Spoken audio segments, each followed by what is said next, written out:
that public hearing yesterday with, as I said, over a dozen invited witnesses and all of the Democratic congressional delegation, but they all chose to either decline the invitation or not respond at all. So today is we're here for the public to testify, which is another reason I wanted to bifurcate, to separate these into two hearings, invited testimony and public testimony, is because I didn't want you to have to wait 2 or 3 hours until invited testimony would be over, as we had seen happen in the House, which wasn't their fault, but I just didn't want you to have to wait a long time. During this special session, we also reopened, actually I think before the session began, the public comment portal, through which any member of the public may provide comments and present documents. As of noon yesterday, we have received 3,668 public comments through the public portal. All of these public comments are being and will be distributed to the committee members, and we are in the process of making these available to all senators and the public on the Senate's website as soon as possible. We've been processing about 400 of these a day, and my staff's not crazy happy about that, but it just takes a while to go through them. We have to redact personal information. We don't want to make it, if you've filed something with the portal, we don't want to make your personal email or phone number or home address or anything like that available to the public. So we're having to go through each one of those that comes in. We're doing about 400 a day, and we're trying to redact, black marker out your personal information. But those are being made available to the committee and will soon be available to all the public and all the Senate members. Now, that brings us to where we are today in this laying out this bill. And I want to take just a moment, if I may, to discuss redistricting history and some principles and legal standards. I believe that I'm correct in saying that redistricting has been addressed during special sessions of the Texas legislature as far back as at least 1871, when they did school district redistricting, and then they did congressional redistricting in a special session in 1882. This also includes special sessions in the past 6 redistricting cycles. They did redistricting in special sessions in 1971, 1981, 1991, 1997. That was actually for the education again, Board of Education. We did special session redistricting in 2003, 2011, 2013, and 2021.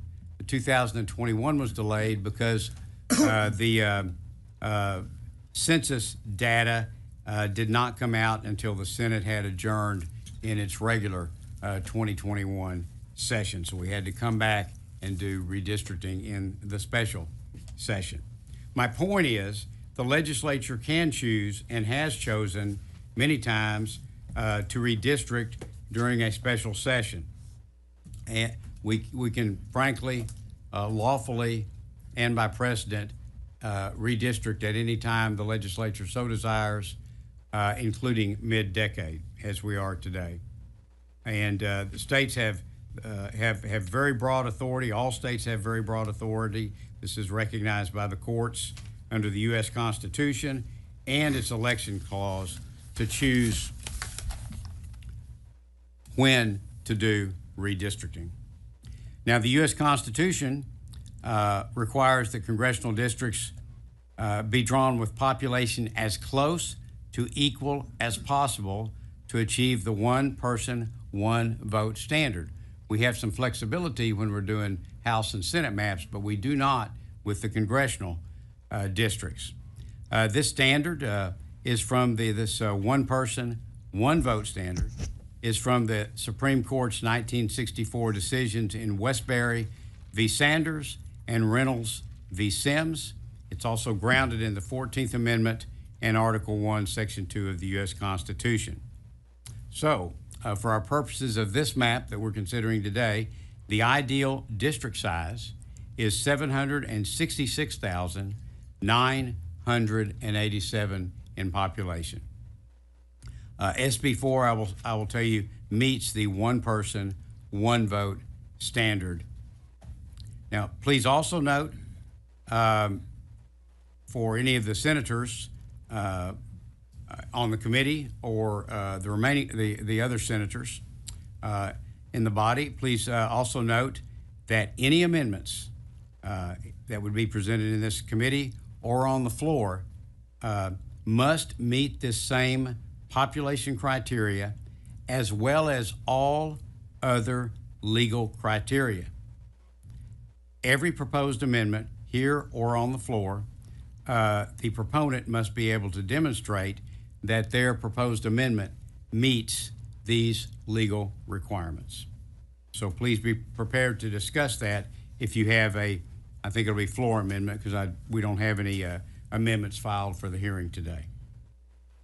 Now, a little bit about the legal basis for district design.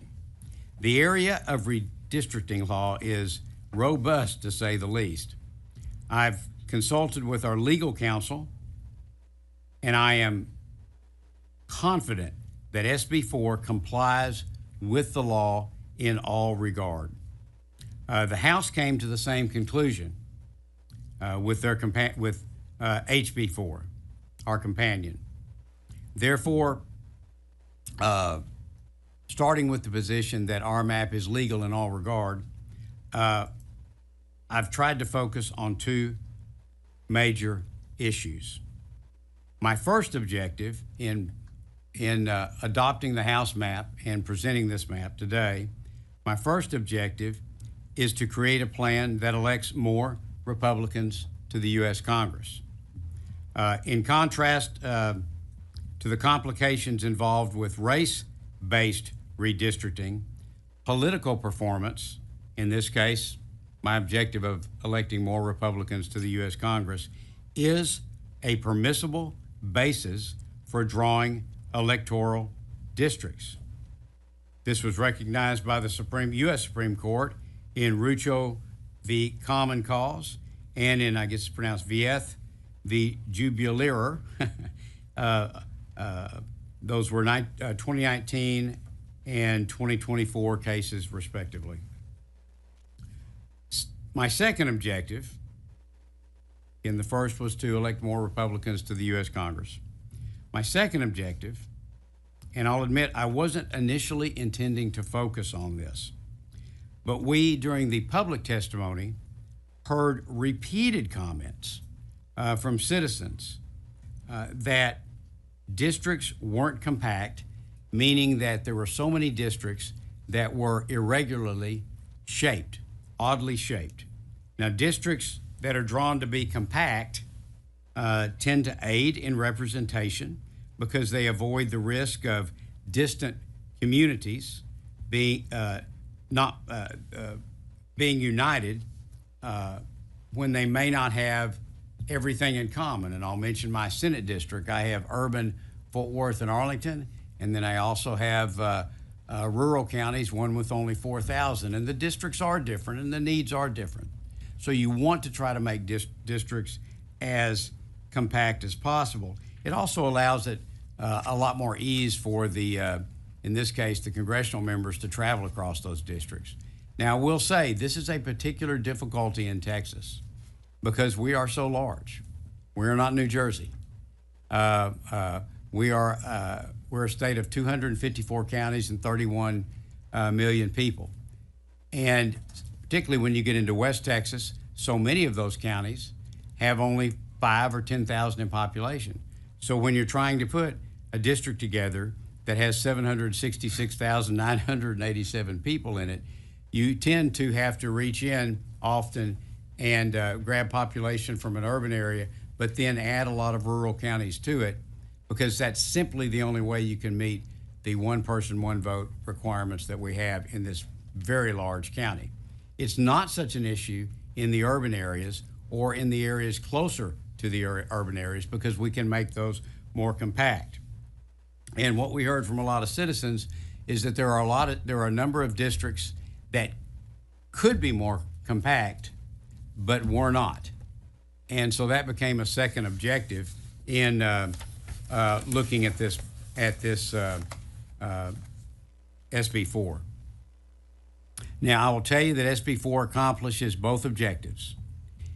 Even a quick look at the plan, and we've put maps up, as you can see. We've got maps on easels at the back of both maps of the district, the current districts, the proposed districts under SB 4, and then the regional areas. And there's also copies of maps available for the public in the back of the room. But this map accomplishes both the objectives. Even a quick look at the plan shows it is more compact in many ways, and we'll look at a couple of those in a minute. And it has better political performance, from my perspective, than the enacted plan, the current district map. Let's talk about the impact a little bit of this proposed map. Let's go through some of the high-level changes. SB 4 redraws 37 of 38 congressional districts. But let me say, most districts are changed in only very minor, even non-substantive ways. The most significant changes, the most significant changes affect 5 districts, and those districts will now lean Republican in political performance. That would be CD 9 in Houston, CD 28 in the RGV, the Rio Grande Valley, CD 32 in Dallas, CD 34 coastal area in South Texas, and CD 35, which is primarily the San Antonio area. Now, by drawing race blind, which is what I did, I have not looked at nor considered racial data in drawing this map.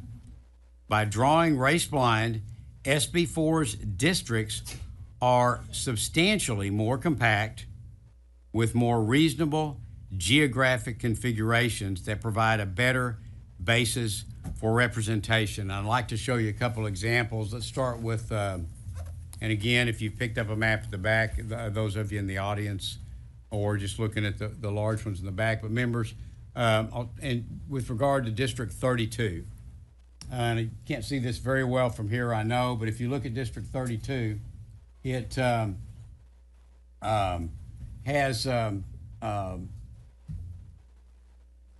I at?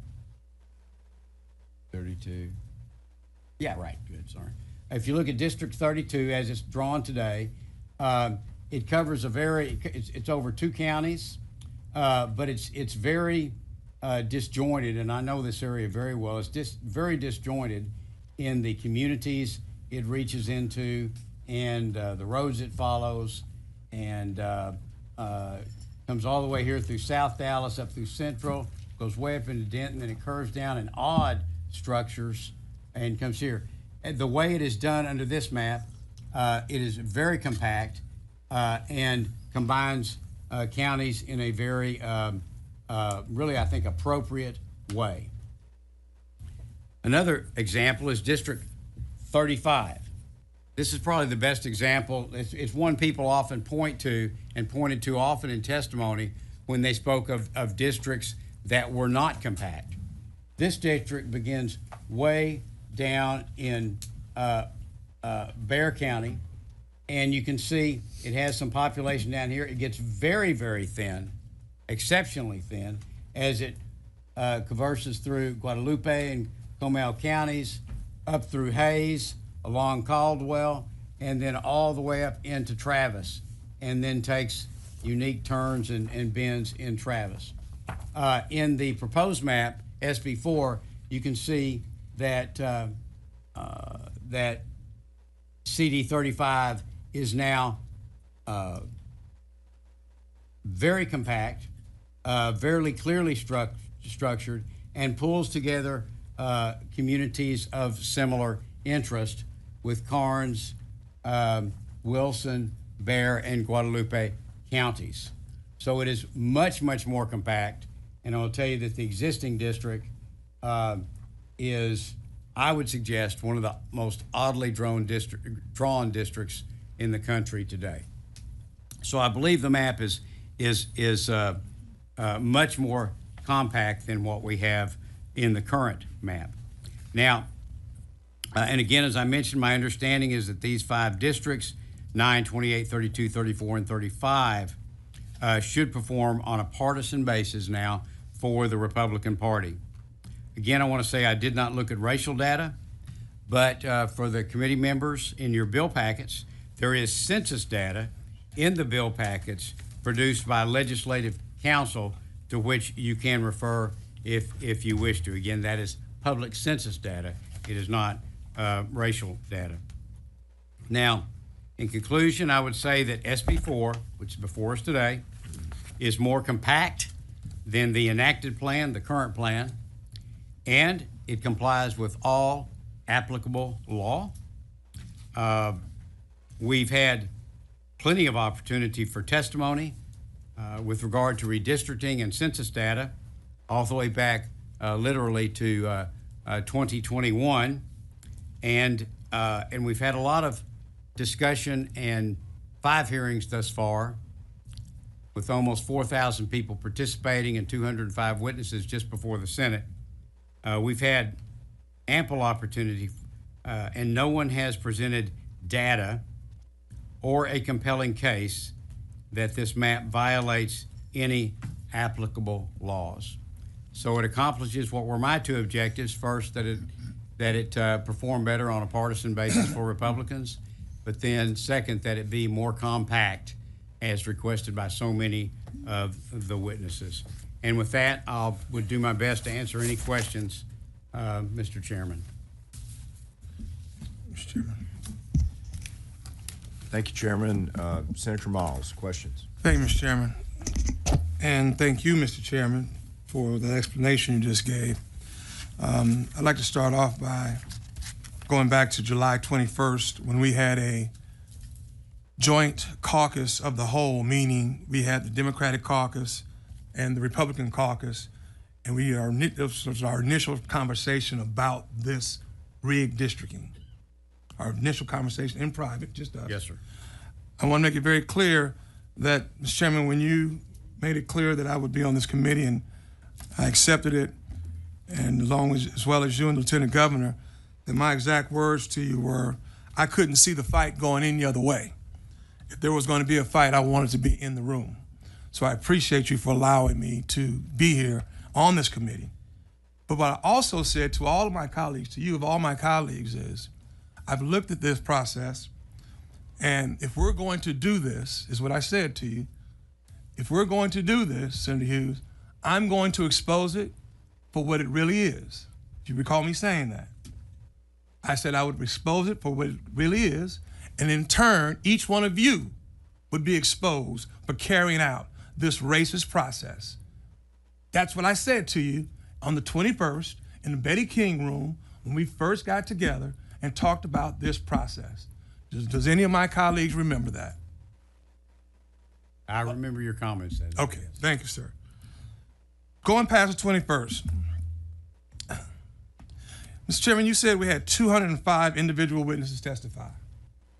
You also said that we had 38 that clicked on and watched, and don't know how long they clicked on, how long they watched. We don't have the record. They just clicked on and checked it out and checked it off, right? But we had 205. 205 is the number that you use. People who had testified. Now, citizens, I want you to know, and colleagues, I want you to know, for something as important as redistricting the entire state of Texas, I would believe that there are more than 205 people that would like to have some input. So if that is a point of success that you're speaking of there, sir, I would beg to differ, respectfully. Second, I'm glad and I appreciate, and I'm sure all the citizens of Texas appreciate you telling the truth, being honest. When you looked at that map, you said it was your intention to pick up 5 more Republican seats. Thank you for being honest on that, sir. We appreciate that. But that was correct me if I'm wrong, that was the direct instructions from the DOJ letter from Washington, D.C. that was ordered by Trump. That's exactly what it said. They wanted to pick up 5 more. Isn't that correct? Same thing said in the letter. The same thing you're admitting to is the same instructions they had in the letter from the DOJ. Is that correct? DOJ. Would you agree? Answer? Yes, sir. I would disagree. First off, I had nothing to do with the DOJ letter. I've had no communications with the DOJ. I'm sorry, sir. Before you're correct. The president said it, not the DOJ. Okay. I've had no communications with the president or the White House. But yes, you're correct. My objective was when I look at the policies and the harm done to the nation through those policies in the 4 previous years, everything from a 30 trillion plus deficit to what we saw at the border, to the Venezuelan gangs, to the fentanyl crisis, problems with Russia and China, on and on and on, that it compels me to try to help make sure that we have a Republican Congress going forward. So those were the direct orders. You would agree with me then that those were the direct orders from Donald J. Trump through the DOJ that came to our governor, that came to our lieutenant governor, that came to our attorney general, that came to you as the chairman of this committee, correct?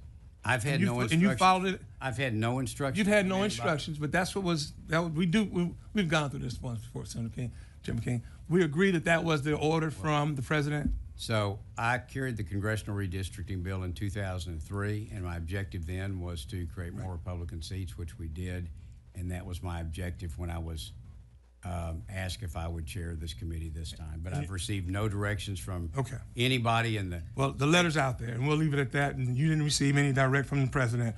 But you are admitting that one of your objectives was to increase the congressional districts by 5 Republicans. That was and is my chief objective. Was and is. Okay, you probably don't know this because I just heard it on the radio this morning on the way in that A.G. Dillon would not come and speak to us. She didn't respond to the letter that you wrote her, and we respectfully wrote that. I wasn't able to subpoena her per the vote for the committee, but she's out on radio talk shows. And this morning,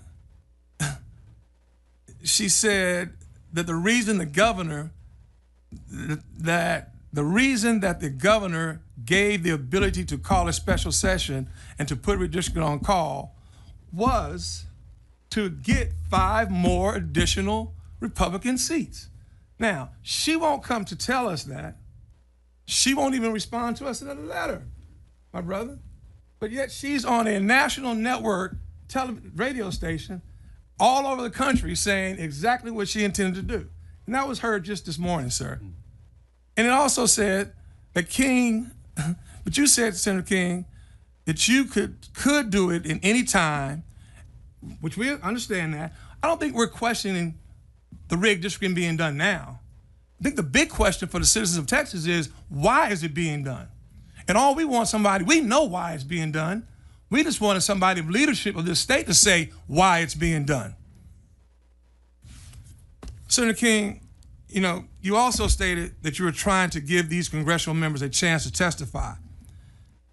You also qualified the amount of communication this committee had with each of these offices in the way to make it seem, though, they were too scared or too damn good to testify before this committee. I heard you say that on yesterday when I was in Boston. But I also know, at what time of day yesterday did you decide, because you and I communicated, at what time of day yesterday did you decide to let the congressional members come and testify? So we had, as I mentioned... I've got it right here when you communicated with me. Okay. Senator King. So, thank you, Chairman, I'm sorry. So, at the regional hearings, as I mentioned, we had 4 of them testify. And then you and I spoke on the phone Monday night. You called to ask some questions about redistricting. And I told you that we were having the invited testimony hearing Wednesday. And then you said, well, have you invited the congressional members? And I said, no, I haven't. And based on that suggestion, the next morning, we invited all the congressional members. The next morning? Tuesday morning, About what time? before 10 a.m. 4:10? Okay. And you expected them to be here, your congressional members, you invited like right at 10 o'clock, 11, closer to 11, you invited them, and you expected for them to be here what time? By 2 o'clock the next day. That's what I thought. Okay. And if I can finish answering that. Yes, sir. Senator King. That was similar to the notice that brought 4 congressional members to testify the day before, or the week before. It is also, they all know we're in the middle of this redistricting. They all know the process. One of them is even a former senator, Sylvia Garcia. Right. They know that there's going to be opportunities for testimony when the bill is laid out, and they know how this works. And so Okay. I don't know how to give them longer notice, Okay. but based on your suggestion, early the next morning, we started the process, and by 10 o'clock and notified all 12 of them, and we did follow-up reach-outs to see if we could accommodate that. And I thank you for that, Senator King. Senator Miles. You know, although they may not have been here on yesterday, Senator King, you know that they did testify on House maps, on the House map, which is the same map that you filed. You understand that, right? Yes. Last Friday at the House Redistricting rigged districting committee hearing, a large number of Texas congressional Democrats took their time to be here in person and testify against this map. I can specifically point to the following congresspeople: Greg Kazar, Jasmine Crockett, Lloyd Doggett, Sylvia Garcia, Al Green, and Mark Vesey were all here to testify on that same map. They testified to the constitutional issues of the BRA issues on this map. They told the committee that this was going to hurt the American people at large and their communities specifically. They embodied the most American of virtues, defiance in the face of oppression. They spoke up and they spoke out on that same map that you filed, SB4. This is the same map that was filed in the House. There are no differences except for one has an S and one has an H. If they choose not to accept the invitation to appear yesterday, that does not take away from their outcry they have made regarding this map. They still feel the same way, Mr. Chairman. We as a committee need to be honest with ourselves. No matter what is done today or tomorrow regarding this map, this is all just a political theater at its finest. And we've been playing it very good in this redistricting. Political theater. Yes, Mr. Chairman, I'm a little angered by the actions of this committee and its pretext. Let us stop pretending that this is about the will of the people. It clearly has been a demonstration of action of this committee and its leadership in the state that we really don't care. Not we, y'all really don't care. Hundreds and hundreds of people have testified before the map came out and after the map came out. And it's done nothing to change the minds and directions of the leadership of this state, Mr. Chairman, members. Nothing. Hundreds of people have testified. When we began this hearing, Mr. Chairman, it was stated that your intention was to wait for a map to come over from the House, correct? But when it made clear that this map would not pass the House representatives because of lack of quorum of members, Senate Bill 4 was referred. Now go think about that.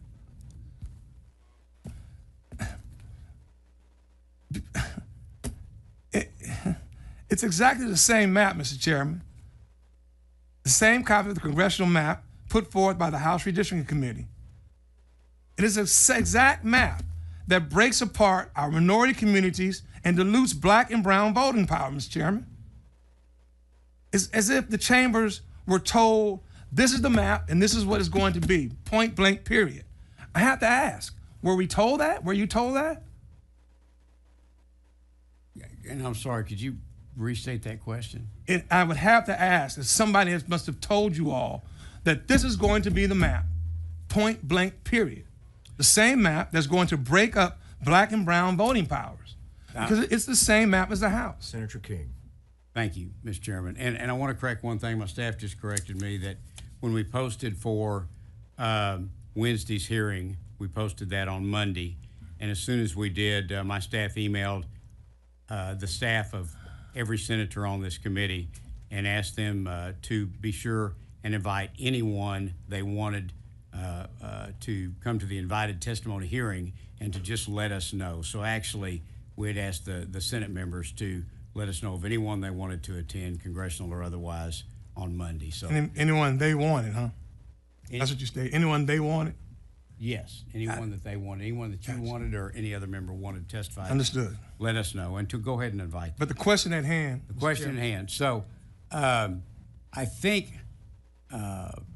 I'm correct in saying that anytime I've been asked about this, up until the time I decided to go ahead and file the bill, I had said that I was not sure if I would be drafting a bill or if I would wait on the House.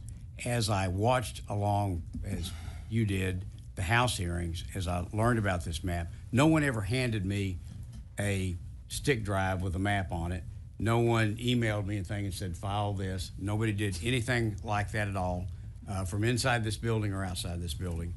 But I made the decision to adopt, as it were, HB 4 because I saw that it complied with the law and that it, from a partisan perspective, performed well, and that it was more compact than in some regards than the existing map.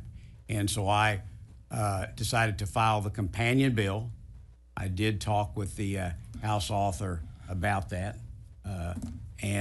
So yes, but this bill is adopted from the House. I didn't adopt it because it's the House's bill. I adopted it because it achieved those objectives that I mentioned of improving compactness and most importantly, performing better from a partisan perspective. So a simple yes answer to the question, yes or no, is you were not told that this was going to be the map that we gave Texas? No, I've never been told that. Okay, thank No. you. That was, I just want to clarify the I question. believe excuse me, Mr. Chairman, I'm sorry, I'm jumping in, but I believe I had Senator King. full freedom to file any bill, any map. Yeah. So as I asked you on the floor many times, along with our other colleagues, so it's just coincidental that they just happen to be the same map? Mr. Chairman. Senator King.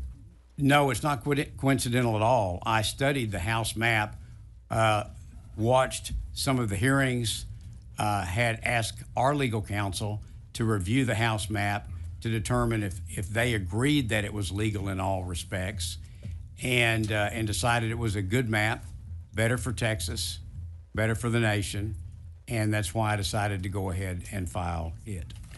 Well, thank God. Senator Miles. Thank you, Mr. Chairman. Thank God that in this particular special session for redistricting, it's not going to pass the House. It's going to be dead on arrival. We'll be here again for the next special session for redistricting. But, Mr. Chairman, just a little bit more. Why are you further wasting taxpayers' time going through this motion? Are you just fast-tracking Trump's racist agenda to get his approval so that we can, put it back on and so he can say to you, good job, Senator King, good job, Senator King? Because we all know that now that the House is gone, this Senate 4 map, as we see it right now in this particular session, was going to die. Mr. Chairman. Senator King. So I think your question is, knowing that the House has broken quorum, that the House Democrats have left the state, knowing that, why did I bother to go ahead and have this hearing now? I'll say that I thought about that a lot, but we don't know for sure. I think the last count I saw, they had 94 members present. They only needed 6 more to have a quorum. And so I thought if we went ahead and moved this bill forward, the House already has a bill on the floor. It's already through calendars for HB 4. And if they come back that that they could expedite, and we have sent this bill to them, that the House could then simply, in the last days of the special session, pick up SB 4 and substitute it for HB 4 and pass it out. So I just used the same strategy for procedural strategy that you've used 100 times on 100 bills, is looking for any possibility to get your bill passed. Yeah. And that best possibility said move this one forward so that if the House does reach a quorum and that they can, that the Senate bill would be over there for them to pick up and pass out. Okay. You know, Senator Miles. thank you, Mr. Chairman. You know, we as the Texas Senate, I remember back when we used to take pride, a lot of pride, colleagues. I want y'all to hear this. I remember we used to take a lot of pride in standing against the federal government telling us what to do here in Texas. Those are some good old days. But here we stand today doing exactly what the president's orders the governor to put us up through. You know, it's kind of like the president told Governor Abbott to jump, and he asked how high. It's ridiculous because we had some rich days in being able to tell the federal government what we weren't going to do that they told us to do, Senator Hughes, Senator Paxton. And that's when we stood for something. We stood as Texans, independent, strong, free-minded, doing what's best for Texans instead of doing what's best for the President of the United States. You know, for those of you who are here waiting to testify, be not dismayed. Speak the truth. Please speak the truth. Tell this committee what redistricting is going to do to your communities. To the Democratic House members that broke quorum, keep the faith and keep your fight. This state needs your bravery, and this country needs your bravery. I'm in full support of the House members and their quorum break. Yes, Mr. Chair, but I went to Boston to support them. I would have gone to Chicago, New York, wherever. But this hearing was called. If the citizens were going to come and testify, then damn it, I was going to be here to testify with them. Supporting their voices and making sure that they're heard. I'm here on this diocese for them and not for the President of the United States. The men and women of the House District Caucus decided to put the people of Texas first and leave the state by spreading the word of the injustices being done here and deny the legislation the ability to proceed with this racist map and these racist maps. And let me say this. Packing black folks into one district and reducing their ability to have representation from 2 to 1, and then hiding behind the premises, we are keeping Barbara Jordan's seat intact. And if you're doing us a favor, this is disrespectful, it's very much disingenuous, and point blank low down. Think that minority communities can take, if you think that minority communities must take and what we can get is discriminatory, you do not have to call someone a racist slur to be a racist, Mr. Chairman and members. Sitting back participating in an august process, in an inherently discriminatory process, disenfranchising black and brown people is racist in all parts. For those of us watching this from out of state, just know, as Texas goes, the country's gonna go.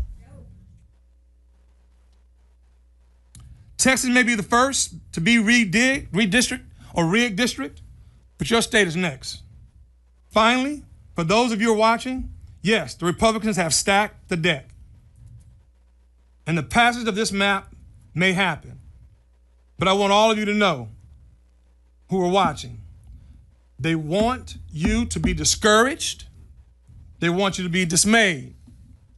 They want to give you a reason to stay at home on election, but don't let them do it. This is my call to arms for you. Your vote is your weapon. I repeat, your vote is your weapon. Show them how you get down, and you know how you get down. Make sure that these maps don't give them what they want. Take yourself, take your neighbor, take your friend, take your parents, take their family, take them all to the voting box. Show them who we are. And let them understand that you are Texans. And Texans, we stand for something. Together, we keep the faith, we keep the fight, and together, we'll win. Okay, at this time, the chair would like to remind those watching and participating today that registration will close in a little less than 10 minutes. So if you have not registered yet and you plan to testify today, please get your registration accomplished at the kiosk just outside the hearing room.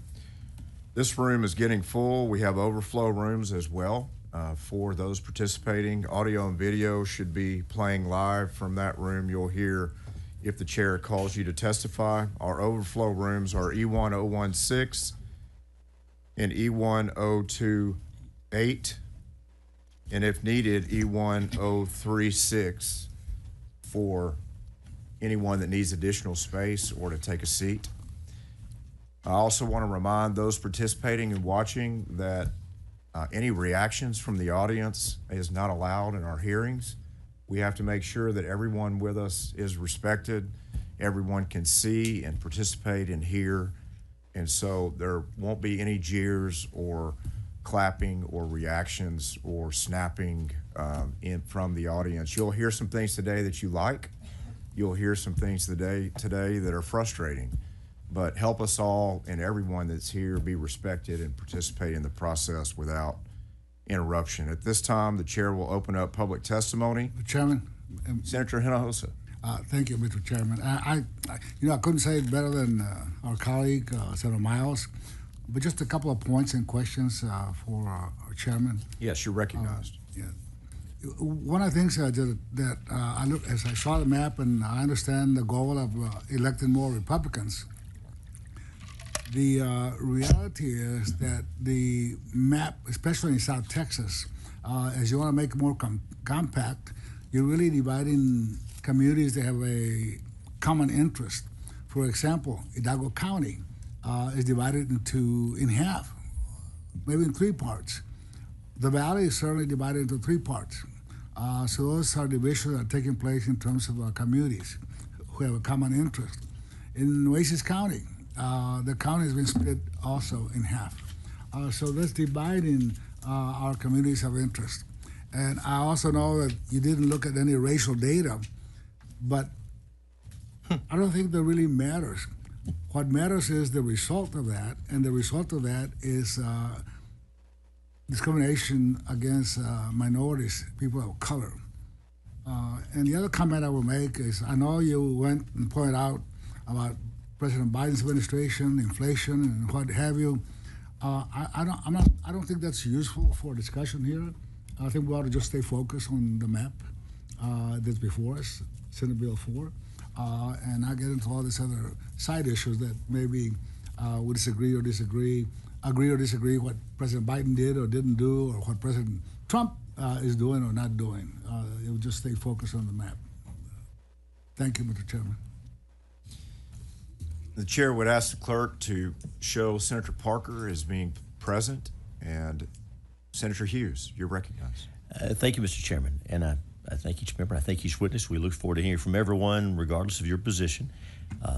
And so, Chairman King, you talked about the motivation behind the bill, and redistricting is, I don't think, surely no one would dispute that redistricting is a partisan process. Always has been, always will be.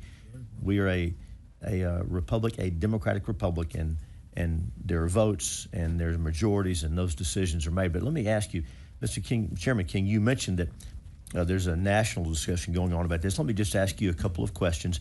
Have you heard remarks by the governor of California and the governor of Illinois and the governor of New York criticizing this process and accusing us of being partisan and improper in what we're doing? Have you heard those comments? Yes, a number of times. I have too. Did you know that the state of Illinois currently sends 17 members of the U.S. House? So of those U.S. House members, 17 of those are in Illinois. Now, you probably know that the current numbers show us that 56% of the vote in Illinois is going to Democrats, 56%. Did you know that of those 17 congressional districts in Illinois, 14 are electing Democrats? So that means though the vote is 56%, 82% of the seats are going to Democrats. Are you familiar with that? I wasn't until a couple of weeks ago when all this started popping up, and I've seen a number of reports on different states, and it's that their districts are drawn in an exceptionally or severe partisan manner. Senator, to your point, did you know that in the state of New York, where they have 26 members of the U.S. House, 26 in their delegation, Democrats get about 58% of the vote, but they have 19 of those 26 districts, 73%. And then perhaps the loudest critic and the one who's threatened to do more redistricting might be out in California. I can't recall the governor's name, but the governor of California. California, for now, has a larger congressional delegation than we do. Of course, their population's shrinking, ours going up, but we're going to catch up to them. We're going to catch up to them if there's a fair census, unlike the 2020 census that undercounted Texas and undercounted red states, but that's another topic. But in the state of California, where about 62% of the voters are voting for Democratic candidates, they have 52 members of Congress, and 43 of those, 43 out of 52, 82% are drawn to elect and are electing Democrats. I would note that they claim to have a nonpartisan redistricting commission there. Doesn't sound very nonpartisan to me. So a little context, Mr. Chairman, as we think about the partisan approach to these maps. And Senator King. And I understand, I was speaking with someone from Massachusetts this morning, and they have 9 congressional members, and although they have a pretty substantial Republican voting bloc there, all 9 are drawn to be Democrat districts. So in Massachusetts, where President Trump got in the mid-30s, almost in mid-30s of the vote, there are 0 Republican congressmen from Massachusetts. 0. Thank you. So, Mr. Chairman. Senator Miles. So, Senator Hughes, what's your point? Senator, my point is that those Is your point that you're angry? Let me ask you a question. We're going to have to keep. We're going to have to keep. Well, it's not okay if I'm still talking. Okay. We're going to have to keep order in the hearing so that our audience and those watching can follow succinctly our discussions and our exchanges. We're going to have to be patient. We don't have a shot clock on this hearing, so everybody's going to have their say. Most importantly, you all that are here to testify. Senator Hughes. No, thank you, Mr. Chairman. And Senator Miles, thank you for your question. A lot of our discussion has been about the partisan nature of redistricting and how those lines are reflected. And there's been a lot of national criticism amplified by people in Texas from other states and other state leaders criticizing this process for being partisan and suggesting that they do it in a nonpartisan way. Yet, Senator Miles, the results of their nonpartisan process yield hyper-partisan results, much more than Texas has today, much more than Texas would have even if even at the end of this process. I think that context from a partisan standpoint is important. That's my point. I hope I don't seem mad. I'm not mad. Senator Miles. So, are you saying it's okay for Texas to do because other states are doing it, but they're doing it in reverse? I'm saying, Senator Hughes. Mr. Chairman, I'm saying that the national voices that are criticizing this process and are being repeated around the state here need a little context. There's something that's important. You know, I find Senator Miles. I find it very interesting that you're now saying it's okay for Texas to do it because other states are doing it, but they're doing it in reverse. And I've been in this building for 20 years now, and we've always stood tall as Texans. We've never compared ourselves to any other state in this country. We've never risen because the federal government told us to rise. Damn it, this is Texas. Okay, we're Texans. I really don't give a shit what goes on in the other community, in the other state. I just care about Texas. And the last time I checked, you represented community in Texas, like I'd have. Mr. Chairman? Senator Hughes. Senator Miles, thank you. If national voices, if leaders in other states whose voices are dutifully magnified by many in the national media, if they're going to criticize Texas and hypocritically, in the height of hypocrisy, criticize us for what we're doing, a little context is more. The Senator, that's not directed at you. As you know, I didn't have anything to say about your remarks. Right. That's about the national debate that we all find ourselves in. But when did we as Texans? Senator, we respond. We respond. When did? Who's on? Go ahead, Mr. Miles. When did we start responding and succumbing to criticism and peer pressure? Texas, we always apply to criticism and to peer pressure. That's who we are. I never knew that now we're so weak in Texas that we're succumbing to criticism. I'm done, Mr. Chairman. This time we'll open up public testimony. The chair will call Sarah West, Dedrick Wilmer, Amanda McLaughlin, and Janelle Zuberbeer.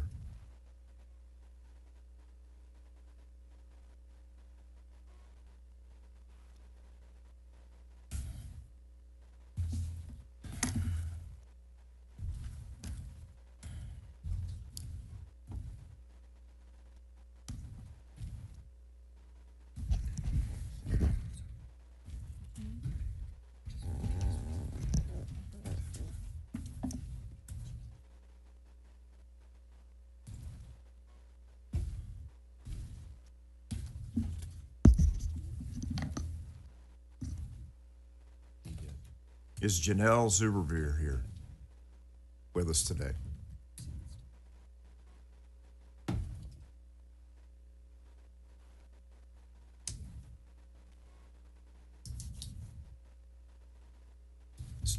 Janelle, please come forward.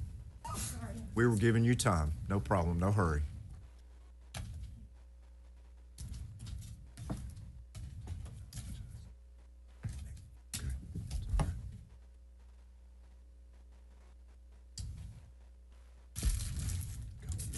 Ms. West, you may begin.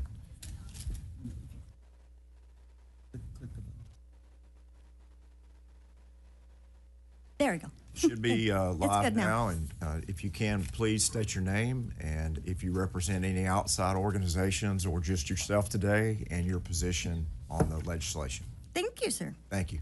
My name is Sarah West, and I am representing myself. I live in Northwest Austin in the current incredibly compact Congressional District 37. But under this new map, someone in the White House in Washington, not Texas, wants to move me into CD 10, which would be a district that stretches almost to Louisiana. That makes no sense. Austinites don't have the same concerns as people in East Texas.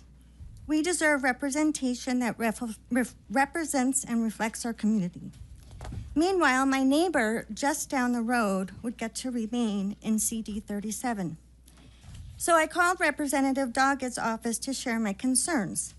The woman who answered listened to me, and she even laughed when I told her to add exclamation points to my comments. The next day, I got a call from Madison. Yes, I'm still naming her, because she is doing the real work for Doggett's constituents. She made sure I knew about the House hearing last week because she wanted me to be able to use my voice while I still have it. But if this map goes through, I'll have to call Representative McCall's office, and they don't know me from anyone else. My voice will be lost in a district stretched far and wide by design. Last week, I submitted my testimony online, I watched hearings, and I testified here at the Capitol. Over and over again, you were told no by Texans from across the state. On HB4 and SB4, we are united. We don't want this. I stand with the House Democrats. They are doing the will of Texans because they understand changing the rules in the middle of the decade is cheating. If you care about the Texans you are elected to represent, you'll vote no. Divorce yourself from the demands of the White House. They want 5 additional friendly seats in the House of Representatives to escape oversight. Ms. West, we'll have to stop there. Thank you Okay. very much for your testimony. Thank you. Please. Go ahead, you may begin. I'm Amanda McLaughlin. I'm speaking for myself. I've addressed many legislative hearings, and I've always tried to show respect even when I didn't agree. I will continue to show respect, and in fairness, I have gotten respect from like Senator Hughes and a lot of people, but I have also lost respect from many legislators. When did a legislator become about serving a destructive president and serving your own needs above that of your constituents? Everyone knows that this is to get the president 5 more seats. The cost for this is high.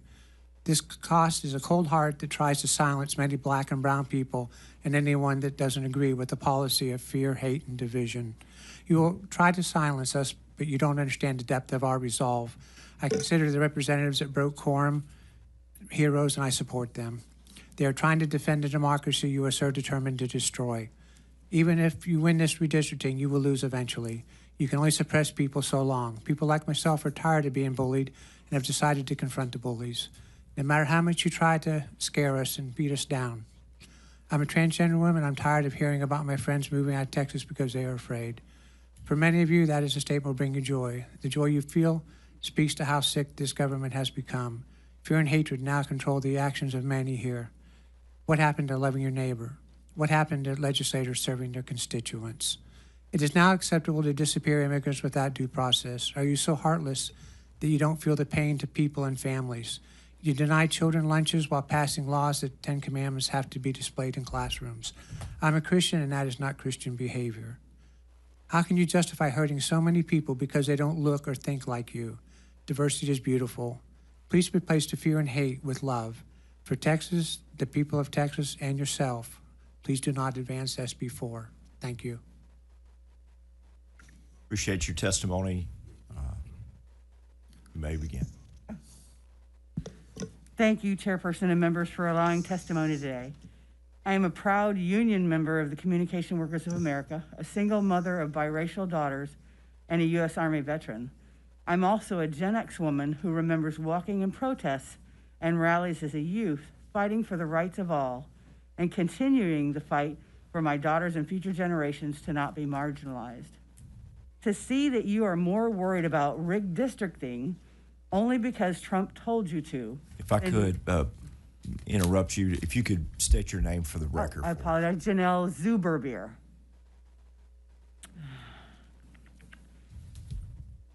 To see that you are more worried about rigged districting only because Trump told you to than you are about the things we have been through recently. But no, you want to spend more time to create this crooked, gerrymandered, rigged districting map that is even worse than the current one we have, and that still has current litigation ongoing, instead of taking care of the issues that matter to Texans. This brazen move increases Republican representation by taking it away from communities of colors is shameful and racist. Texas has a long history of rigged districting against voters of color in the district maps. The racial gerrymandering in Texas has the aura of apartheid era white minority rule. But in Texas, whites like me are approximately 40% of the population, but control approximately 70% of the congressional districts. And in Dallas-Fort Worth area, where whites are only approximately 20% of the population, but have approximately 80% of the seats. Why would you do this to the people of Texas? Government works best solving the problems of ordinary people like me, a living wage, good public schools, and accessible, affordable, quality health care. We need to get politicians out of the map building process. Thank you. Thank you for your testimony. The chair would like to remind the committee that public registration is now closed. Mr. Wilmer will begin with you at this time. Thank you. Okay, appreciate it. Chairman King and Vice Chair Creighton and the members of the committee. My name is Deborah T. Wilmer. I'm a proud Texan, a father, community leader, serving currently Harris County Municipal Utility District 248 and candidate for the Congress in the 9th District. I come before you today not just as a candidate, but as a citizen deeply concerned about the direction of our state and this country. Senate Bill 4 and the redistricting process as a whole is not just about maps. It's about power, accountability, and the sacred right of voters to choose who represents them. Let me be clear, I support fair and constitutional redistricting, but I also believe the process has too often been hijacked, not by policy, but by politics. When your colleagues fled the state to avoid voting on the issues critical to Texans, they not protect democracy. They protected seats. They protected feelings. In doing so, they turn their backs on the very people who elected them. People who expect their leaders to show up when it's hard.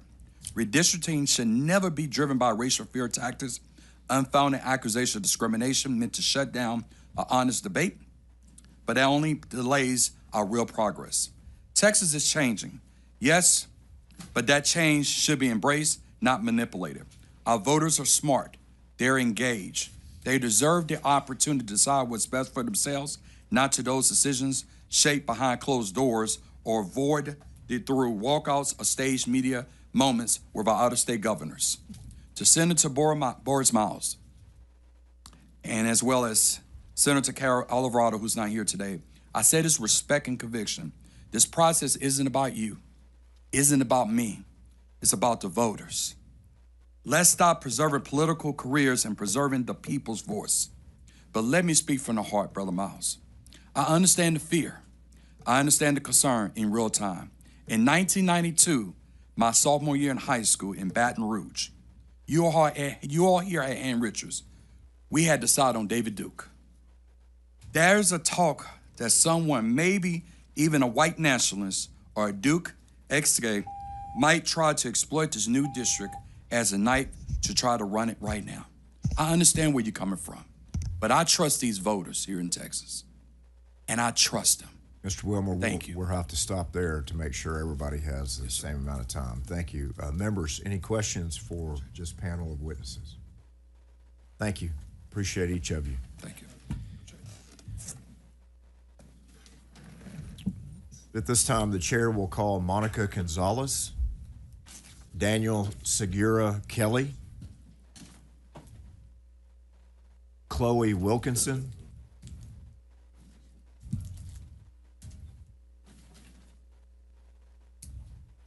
and Machia Money.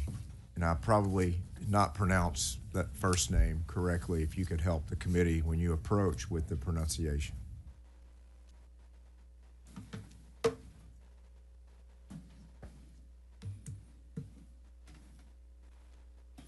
How do we properly pronounce your first name? Miosha Money. Miosha. Beautiful name. Thank you. Sorry I mispronounced. It's okay. Thank you. We'll begin with you. Good morning. My name is Monica Gonzalez. I am a nurse and a proud member of National Nurses Organizing Committee and National Nurses United Texas. I live in Burnett County, and I currently work at Ascension Seat Medical Center in Austin. I've been there for 21 years on their neuromed-surg unit. I'm here today to speak out against this racially discriminatory redrawing of our congressional maps. As a nurse, we value caring, compassion, and our community. We care for anyone and everyone who walks into our hospital, no matter their political affiliation, gender, immigration status, race, or class. What we are now witnessing in our state with redistricting is a stark contrast to these values. The governor should focus this special session on issues everyday Texans are experiencing. This time could be much better spent. For example, in July, Congress passed a budget reconciliation bill that will have devastating impacts on healthcare access for millions of our patients. Many states have been scrambling to figure out what to do with the same level of federal funding for programs like Medicaid. Governor Abbott, instead of showing concern for our patients who may soon lose their healthcare coverage, has called a special session to further Trump's agenda. I am furious at our state elected officials who are using this time to further consolidate power instead of putting forward solutions to our impending healthcare crisis. Additionally, Texans are still wondering when the legislature will address flood relief and disaster recovery. As nurses, we see the devastating impacts natural disasters can have on individuals' health and entire communities. Texans deserve to know that they can rebuild and recover. This is about taking power away from everyday Texans and preserving power for the wealthy. This is a direct attack on democracy and the political power of working people. Nurses are sick and tired of watching elected leaders prioritize their donors and their agendas over the needs of Texans. Greg Abbott is letting Trump take over Texas with this just redistricting scheme, and they're trying to suppress the votes of black and brown folks across our state to further diminish Thank you our for your voice and testimony. power. Thank you so much. Go ahead. Hello, my name is Chloe Wilkinson. I am the Secretary of Texas Young Democrats. I'm going to repeat some points from my House committee hearing speech, but first let me just say to the Senate Democrats, thank you for your support with House Democrats breaking quorum. We need them to know that they are supported up and down from across the state by everyone. But let me just talk about why this redistricting is especially bad for Austin. I have lived in Austin for 4.5 years now, and I have 7 years of campaign experience. So I do sort of know how this is going to affect us from a field and constituent service perspective. First off, there was mention that these maps are compact, but when you look at the districts that represent parts of the greater Austin area, like CD10, CD11, and CD27, those are not compact districts. If you put them in a circle, they would not even constitute 25% compactness. Secondly, I really want to point out that we talk a lot about different racial groups are not monolithic. Why is it that the only congressional district that was majority white that voted Democrat is suddenly gone now? Also, CD37, if you look at it, it is 50% Hispanic, but in reality, because West Austin is completely segregated and is rich white people with a 17% higher voter turnout rate, it is in reality a white district that looks like a Hispanic district. So I really want us to realize here that this map may have been drawn race blind, but it is in fact going to hurt communities of color. Thank you, and I'm happy to take questions. Appreciate your testimony. Hi, good morning, committee. My name is Daniel Seward Kelly. I'm speaking for myself. Today, I'm conflicted because Texans experienced an enormous loss of life on July 4th due to a natural disaster that we could have been better prepared for. Now could be an excellent opportunity to bring Texans together and solve big problems. One of those problems is that Texans believe that the congressional maps have been designed to break communities apart, and they're not wrong to think so. This proposed congressional map violates the principle of preserving communities of interest, and it tears through the southeastern Travis County community of Del Valley, my community. Texans don't believe that our congressional maps fairly represent our communities, and Texas Republicans are now acknowledging that there is a problem with our maps. So we agree, Texans agree, we can be using this time to pass legislation that many Texans want, legislation that would establish an independent redistricting committee. Instead, we're here fighting MAGA Republicans from establishing a one-party state. Many who have spoken have tried to appeal to the rationality of their Republican colleagues. I need to direct my words to Senate Democrats. My uncle was the general superintendent of the Church of the Nazarene. In the Church of the Nazarene, the general superintendent is essentially one of the 6 popes. Another uncle was president of the Nazarene Bible College. I share this to establish my credibility as a former Christian nationalist. I've been in the room with leaders in the Christian nationalist movement. Democrats, please look at your Republican colleagues. The eyes that are either looking back at you or avoiding your contact see you as soulless enemies.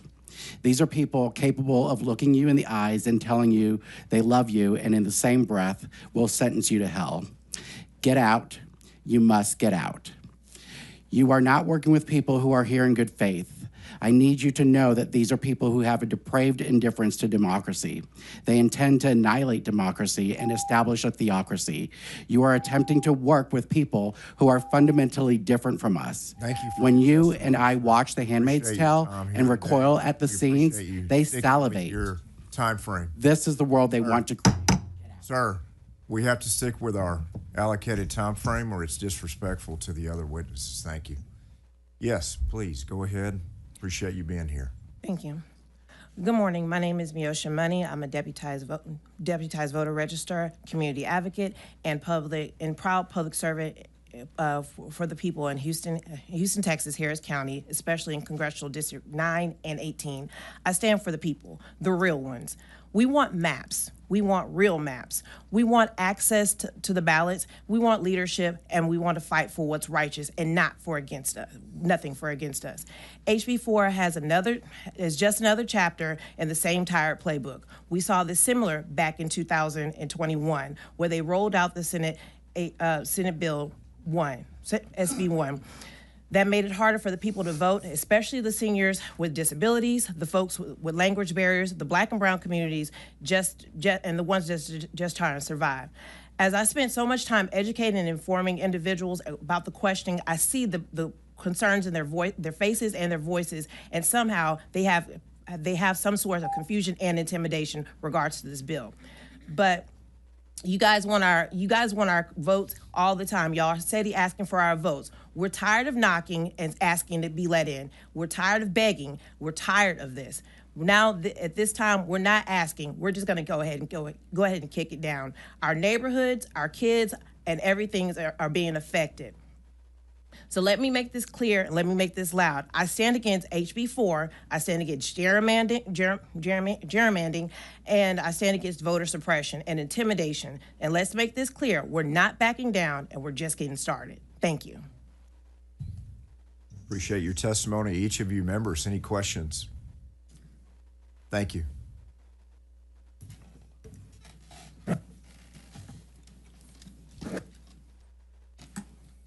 The chair will now call Nicholas Little, Veronica Warms, Emily French, and Anthony Gutierrez.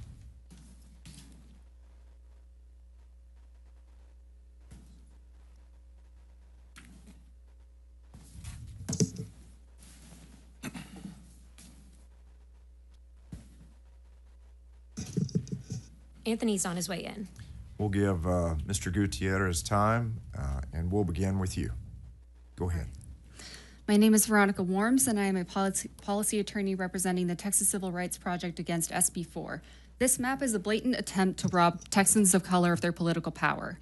Despite the fact that 95% of Texas's population growth was in communities of color, the 2021 maps did not produce additional opportunity districts for Texans of color. This proposal makes an already discriminatory map that is still being litigated even worse. If it were implemented, white Texans who comprise only 40% of the population would control 79% of the congressional delegation. Texans know an unfair system when they see one. The district lines here cannot be explained away on partisanship. As the Supreme Court noted in Bartlett v. Strickland, a state intentionally destroying effective crossover districts raises serious constitutional concerns. The DOJ's letter, while completely misstating the law, cited impermissible racial considerations in 4 majority-minority districts, not a quest for partisan advantage. What the legislature delivered with SB 4 is a map that brazenly and intentionally cracks historic majority-minority districts, including court-ordered VRA districts, and then packs other minority groups into tight urban areas to dilute their political power. That is targeted racial discrimination, plain and simple. The lengths the state has gone to deny Texans fair representation in this redistricting farce are staggering. The Supreme Court has said that redistricting mid-decade to replace a court-ordered map is allowed, but that's not what's happening here. The House had only 3 regional hearings to encompass the 30-plus million Texans spread over more than 268,000 square miles. Only 5 hours of public testimony were allowed per hearing, so only a max of 150 Texans could speak. Less than 48 hours after the last regional hearing, this map appeared. The Senate had 4 virtual hearings where, again, the vast majority of witnesses opposed this out-of-order redistricting, and the exact same map was filed. Its drafters clearly disregarded the public's testimony on the impact of redistricting on their communities and their overwhelming opposition to this rushed redraw. We urge the committee to focus on disaster relief rather than creating a new disaster in this destructive and discriminatory map. Thank you for your testimony. Thank you very much. You may begin. Hi, I'm Emily E.B. French. I represent Common Cause Texas. I'm far from the first to share my disappointment that this legislature is putting gerrymandering over disaster relief, but I also believe this legislature is making future disaster relief harder with gerrymandering. Right now, we're sitting in CD 37. Under a new map, we'd be sitting in CD 10. This Capitol complex would share a U.S. House rep with students at Texas A&M, 87 miles away, the people of Centerville, 124 miles away, and the people of Segno, 183 miles away. But under this proposed map, if I walked 1,000 feet to Texas Chili Parlor, I would be in CD 37 again. Imagine that you live at the Capitol, which I'm sure is not hard for many members of this committee, and a natural disaster strikes. Let's say that the power goes out, my phone has like 15%, I only have enough juice to call my congressional rep. I want to use this constituent services to find resources, locate warming or cooling centers, and connect with other folks who are helping out near me. If my friends at Texas Chili Parlor have to walk over, these maps would force them to get help from a different representative. By drawing our communities apart, you're making it harder for neighbors to help each other. If my cousins in Pflugerville need help, these maps would force them to call a different third representative in CD 11, who would also represent our uncle 65 miles away in Llano, the people of San Angelo 180 miles away, and Midland 283 miles away. Pflugerville is 14 miles away from the Capitol. This map has Pflugerville in with Midland and the Capitol in with Segno, and Midland is 430 miles away from Segno. That is 11 and a half Rhode Islands laid end to end. I believe the chair and I have different definitions of the word compact. I'm a lifelong Texan. I was born in Houston, where hurricanes constantly happen. I was raised in Tornado Alley. I now live amongst freezes and floods in central Texas. When natural disaster strikes, I lean on my neighbors and they lean on me. This map makes it harder for Texans to help each other. Please do not pass it. Thank you. Mr. Little. Good morning. First, giving my regards to the chair, Vice Chair, my state senator, Senator Boris Miles over here. It's a privilege and a pleasure to be here. I'm here, I represent the Houston branch NAACP. I am also a Navy combat veteran, graduate of the United States Naval Academy, class of 2008, and I'm a Texan. And I'm here because I'm here advocating and speaking on behalf of the constituents and the people of Houston who feel like they are voiceless or feel as if, if they're not at their table, that they're on the menu. And I think it's imperative that we take notice to realize that the constituents, the people, are the people that we're supposed to be listening to, not the federal government. Otherwise, we have no state sovereignty. And it concerns me, and it concerns many of our constituents and many in the room, that we are currently at a point right now where we are willing to listen to what's going on from somewhere else versus doing what's good for Texas, as stated by members of the committee. So I'm just hoping that today and going forward, that everyone here and everyone that's not in the chamber that are able to vote on this will make the right decision and do it based on the conscience of Texas and not on the conscience of anyone that considers themselves practically a king or anyone who is seemingly undermining our democracy. That is not why I served my country for 10 years. That's not why many people in our community fight to be elected to office, to just bow down to any type of tyrannical force at any person's will. We are here all as Texans, but more importantly, we are Americans. And that's what makes our country great. That's what makes our state great, is being able to realize and understand that this is who we are. So I just want to ask that everyone here just really take in consideration all the testimonies being given, all the testimony that will be given, and just please keep in mind that as Texas, we've always stood strong, and it is imperative that we maintain that stability, and we maintain that to represent that across the country as well. Thank you. We appreciate each of you and your testimony. Thank you for your service to our nation, Mr. Little. Senator West, we welcome you to the committee today and appreciate you joining us, and you're recognized if you have a question for Mr. Little. I don't know that it's for Mr. Little. It may very well be for the author of the bill based on the testimony of this panel. In terms of deliberating on exactly what's taken into consideration in recommending this bill or amendments thereto, how will the testimony received by the committee, by people that have taken their time out to express their opinion on the bill, be utilized? Is that a question for me? Yes. Is that directed at me as No, currently, or the author of the bill, Senator King. Senator King. Okay. Did you understand the question? I think so. Let me make sure you understand okay, it. Please. We've had, and I've been listening to the testimony, and we've had hundreds of people testify on this particular bill. 205. And it would seem, based on what I've gleaned, most of them have testified against this process and now also on this particular bill. And my question is, in terms of what your recommendation is going to be on this particular bill or amendments requested, how will the testimony of citizens that have taken their time to testify be taken into consideration? Certainly. Senator King. Thank you. And as to amendments, we'll just look at each amendment independently, and those decisions will ultimately be made by I guess it'd be floor amendments, and they'll be made by the 31 or 30 now senators on the floor. They'll make that decision in a vote on each amendment. I would say as to how his testimony taken into account, I think each senator represents their roughly 1 million people in their district, but they also represent the state as a whole. And I think each senator will. In all due respect, that's not the question I asked about the other senators. Well, Senator West, let him complete his thought because he may end up at that destination. You may end up, okay, all right. Yeah. I think I'm getting there. But I was just going to say each of us will take into account all the information put before us, our personal analysis of the bill, what we believe that our district wants, I think, and the testimony that was provided both in the Senate and probably in the House too. I watched some of the House hearings, and contacts that we're getting from constituent calls and emails and letters, and I think I would expect we would all take all of that into account in making our decision on how to vote on any amendment or on the bill itself. Okay, Senator West. Thank you very much, Mr. Chairman. I was referring to you, not everybody else. I mean, as the author of the bill, you are going to have to make a determination as to what bill actually comes to the floor for consideration. And normally what we do in this process that I've been involved in for a long time now is that we listen to the testimony, and based on the testimony, we take the bill, end up having a substitute and things of that nature based on the testimony that we hear.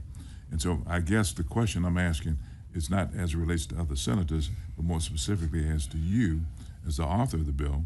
Are you going to take into consideration that hundreds of people that have testified showed up at these particular hearings in deciding what bill and or substitute that you will bring to the floor?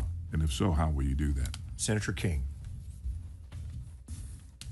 Well, my intent is as chair to bring the bill up at the conclusion of testimony today for a vote before the committee, and to recommend that the committee favorably report the bill to the Senate. And then if it passes out of the committee, and if it's brought to the floor, then it would be my intent to recommend to the floor that we support the bill. Okay, so the testimony that you've heard over these few weeks has been loud and clear that this process is not favored by Texans, correct? And the testimony that I've heard so far today is that this map is not favored by Texans. You will not take that into consideration in terms of making a recommendation to the committee and or to the Senate. Is that correct? Senator King. So much of the testimony that I've heard, and I've taken it all into consideration, one of the things that pushed me toward this particular map, a great deal of the testimony has been that the existing map is not as compact as it could be. And I believe this map takes strong steps in that direction. We discussed earlier before you got here specifically with regard to districts 32 and 35 are very good examples of that. So I believe it reflects the testimony that we've seen in that regard.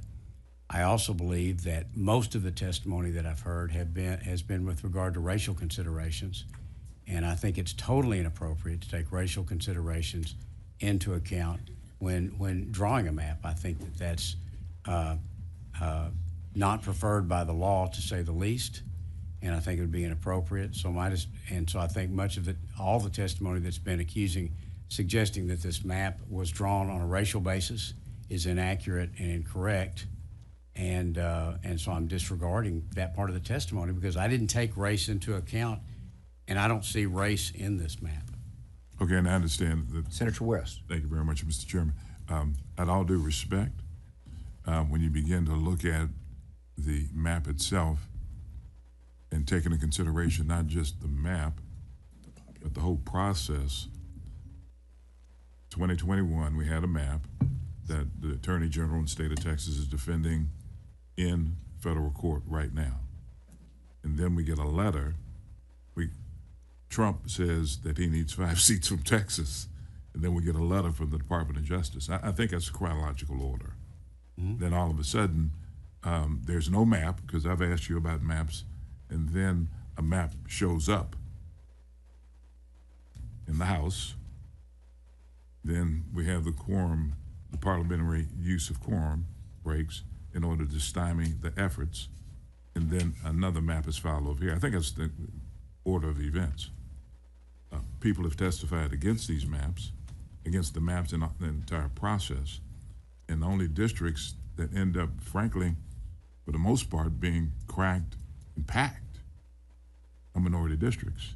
More specifically, I'll give you an example, the district in Dallas. And I hadn't looked at the maps in a while.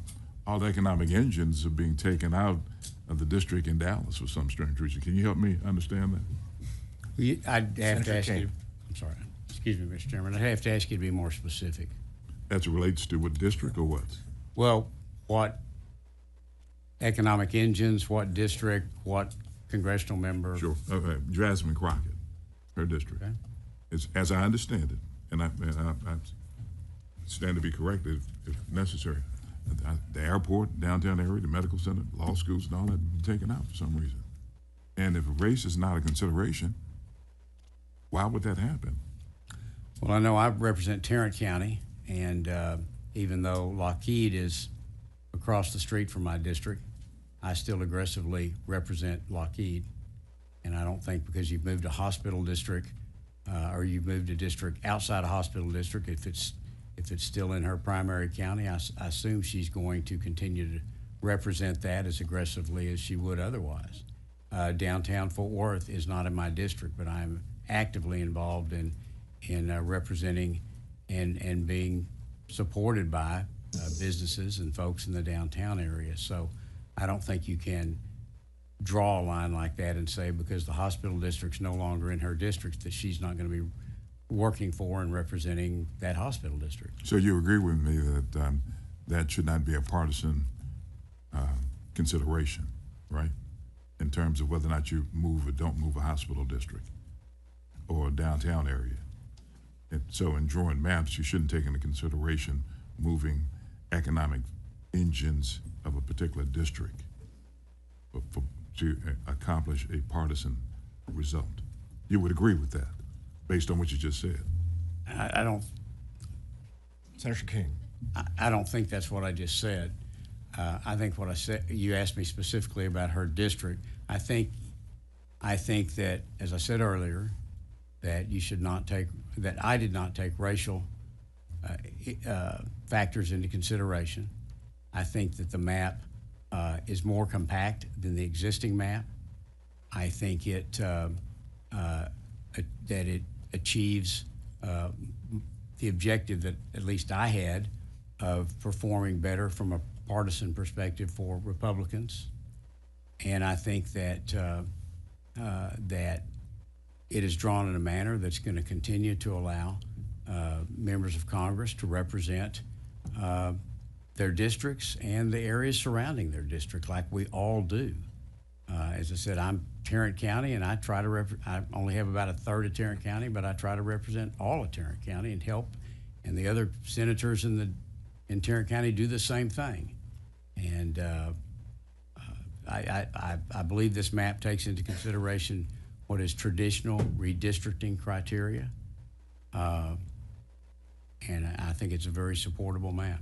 Okay, and I understand, West. Mr. Chairman, and I know this committee is laboring because I've been on this committee several times before myself, and I'll have extensive questions for you on the floor because you weren't really responsive to the question that I asked, to be honest with you. But because again, I asked about the partisan piece in terms of taking the economic engines out, and if it's not a partisan issue, then why were they taken out? Okay, I mean, just because you have economic engines like downtown Dallas, the medical district, law schools, and things like that, you don't need to take those out of a minority district in order to establish, to accomplish your goal of increasing partisanship in the state of Texas. But yet and still, that's what was done by the map drawers. Speaking of the map drawers, did you draw this map? Or who drew the map? Senator King. Okay, I've adopted HB 4.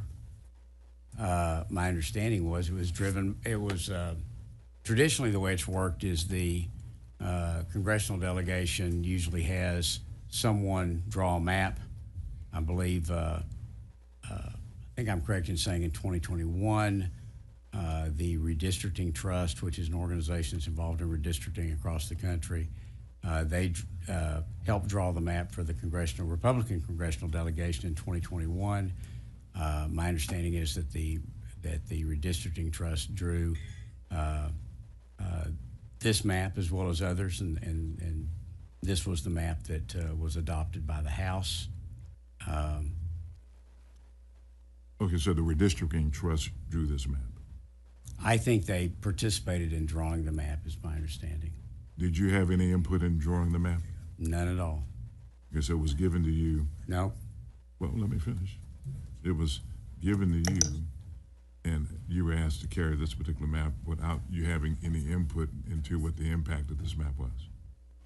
Senator King. No, not at all. As I've said repeatedly in the hearings and in caucus, that I considered drawing a map. I had been considering waiting for the House map to come over. No one ever handed me a map. I was not given directions on whether or not on any map to take. But as I watched the House hearings, and I stated this earlier before you got here today, as I watched the House hearings, and as I looked at this map and I thought it was more compact than the existing map, I asked our legal counsel to review it to see if they came to the same conclusion that the House counsel had, that the map was legal under all applicable law. They reported back to me that it was, and then I filed the bill on Monday. Rather than wait for the House bill to come over, because things were stalling in the House, which is a procedural and way of passing legislation the same way you've done it 1,000 times over your decades in the House and the Senate. Decades. Okay. If you're working on a companion bill and the bill on the other side of the body begins to stall, then you will file it over here and try to get it moving as a companion. And that's exactly what I did. I decided that the House bill was a very good bill, that it accomplished the purposes that I had in looking for a bill, looking for a map. And I went ahead and decided to file it when it stalled in the House because the Democrats left the state. And my opinion is when things stall, then you try to find a way to move forward, and that's what I did and why I filed this map. Senator West. In closing, all due respect, I think that listening to public testimony here is just checking the box. That's all it has. That's it. The reality is that this testimony that is being given by citizens of the state of Texas is not really going to be taken into consideration, given the fact that you've already said that whatever happens in terms of testimony of citizens, you're going to make a motion today to approve this particular map and send it to the floor. That's what I heard you say. Is that correct? Senator King. Well, I would take the testimony of one person who's on this panel before us. The way I understood her testimony was that a map should be drawn from a percentage basis that directly reflects the racial makeup of Texas. And I do not agree with drawing a map on that basis. So in that regard, that particular testimony, I would disregard because I think that's the wrong way to draw a map. What about, Mr. Chairman? Senator West. What about communities of interest? Senator King. I believe this map, being more compact than the existing map, improves communities of interest. How so? Well, I'll use District 32 and District 35 as examples. And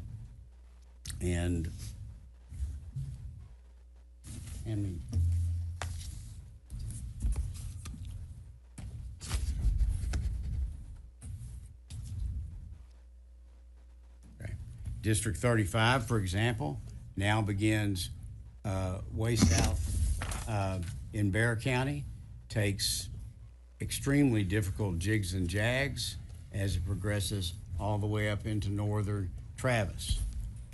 District 35 under this map becomes very well-aligned communities of interest in the counties of Guadalupe, Wilson, Karnes, and what's a more rural area of Bexar, and this is a much more compact district than the existing 35, and there's other examples throughout the map. Mr. Chairman? Senator West. And so let's stay with Bexar, because I don't know that much about that particular area other than I know San Antonio was there. And so you've taken the urban communities of Bexar County and aligned them with rural communities in Wilson and also Karnes County. Is that correct? Well, it's much like my Senate district that takes parts of Fort Worth and then aligns it with the suburban areas of Parker County, which would be that area of Bexar County, I guess, would be more of a suburban area, and then connects it with, in my area, connects it with the rural counties that are to the west and south of that. And so that's just what you have to do in Texas because of the difference in population in our urban and rural counties. So you're always having to reach in and pick up some population.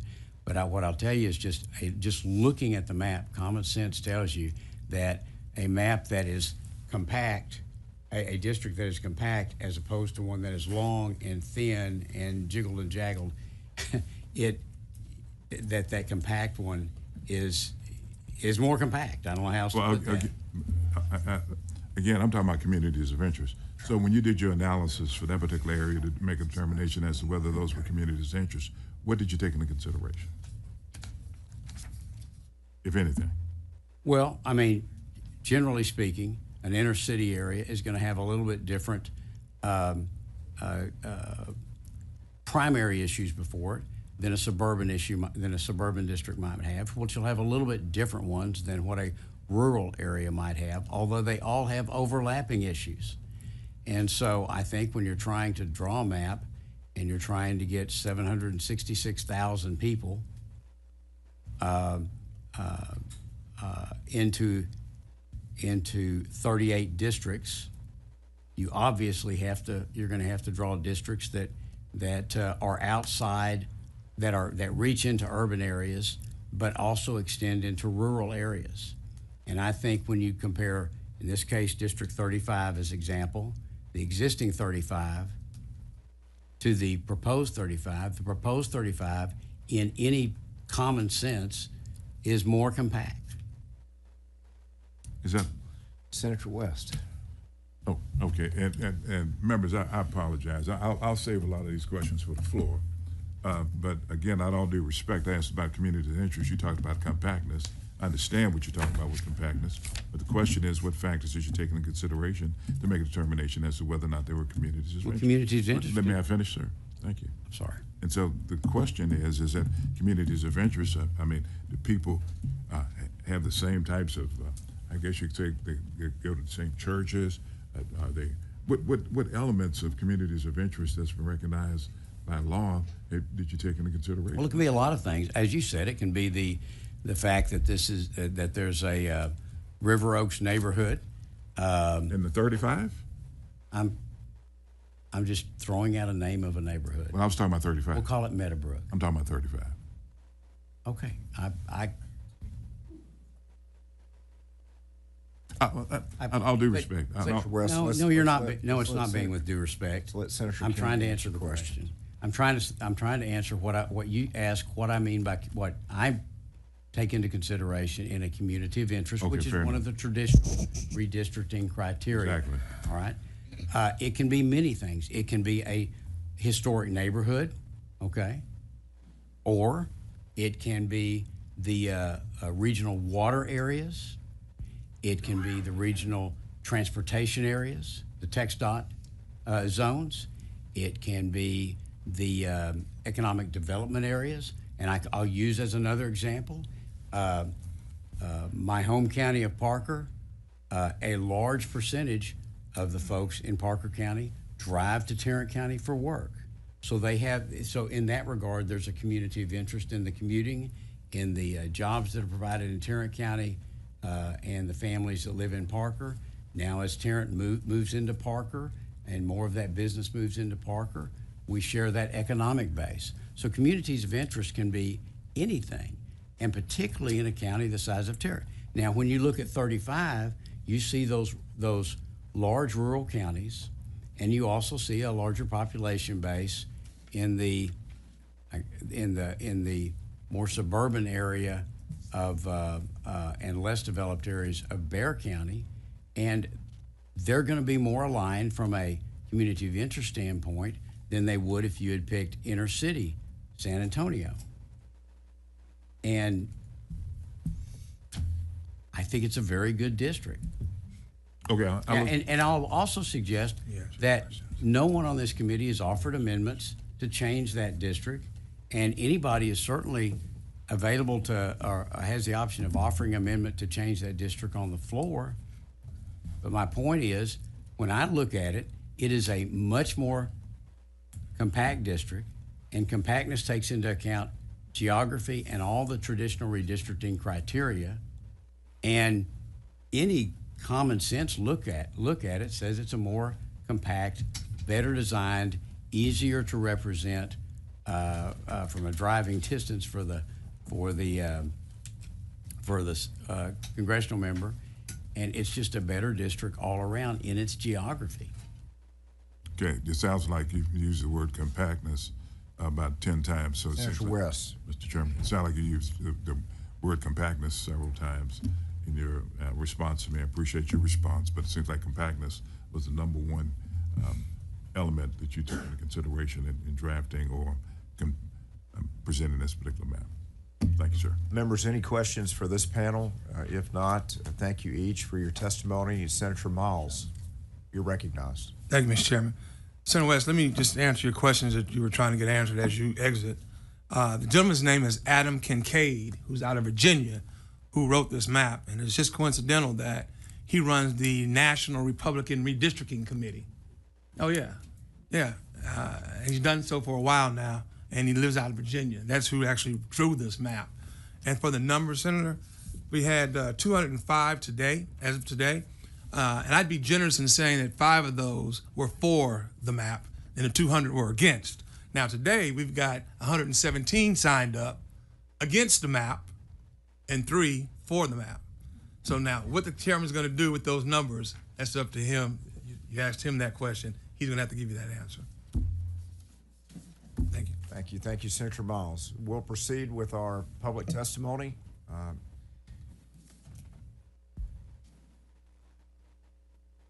The next panel the chair will call again Anthony Gutierrez, Andre Wagner, Nicolette Ardiente, Dylan Flahardy.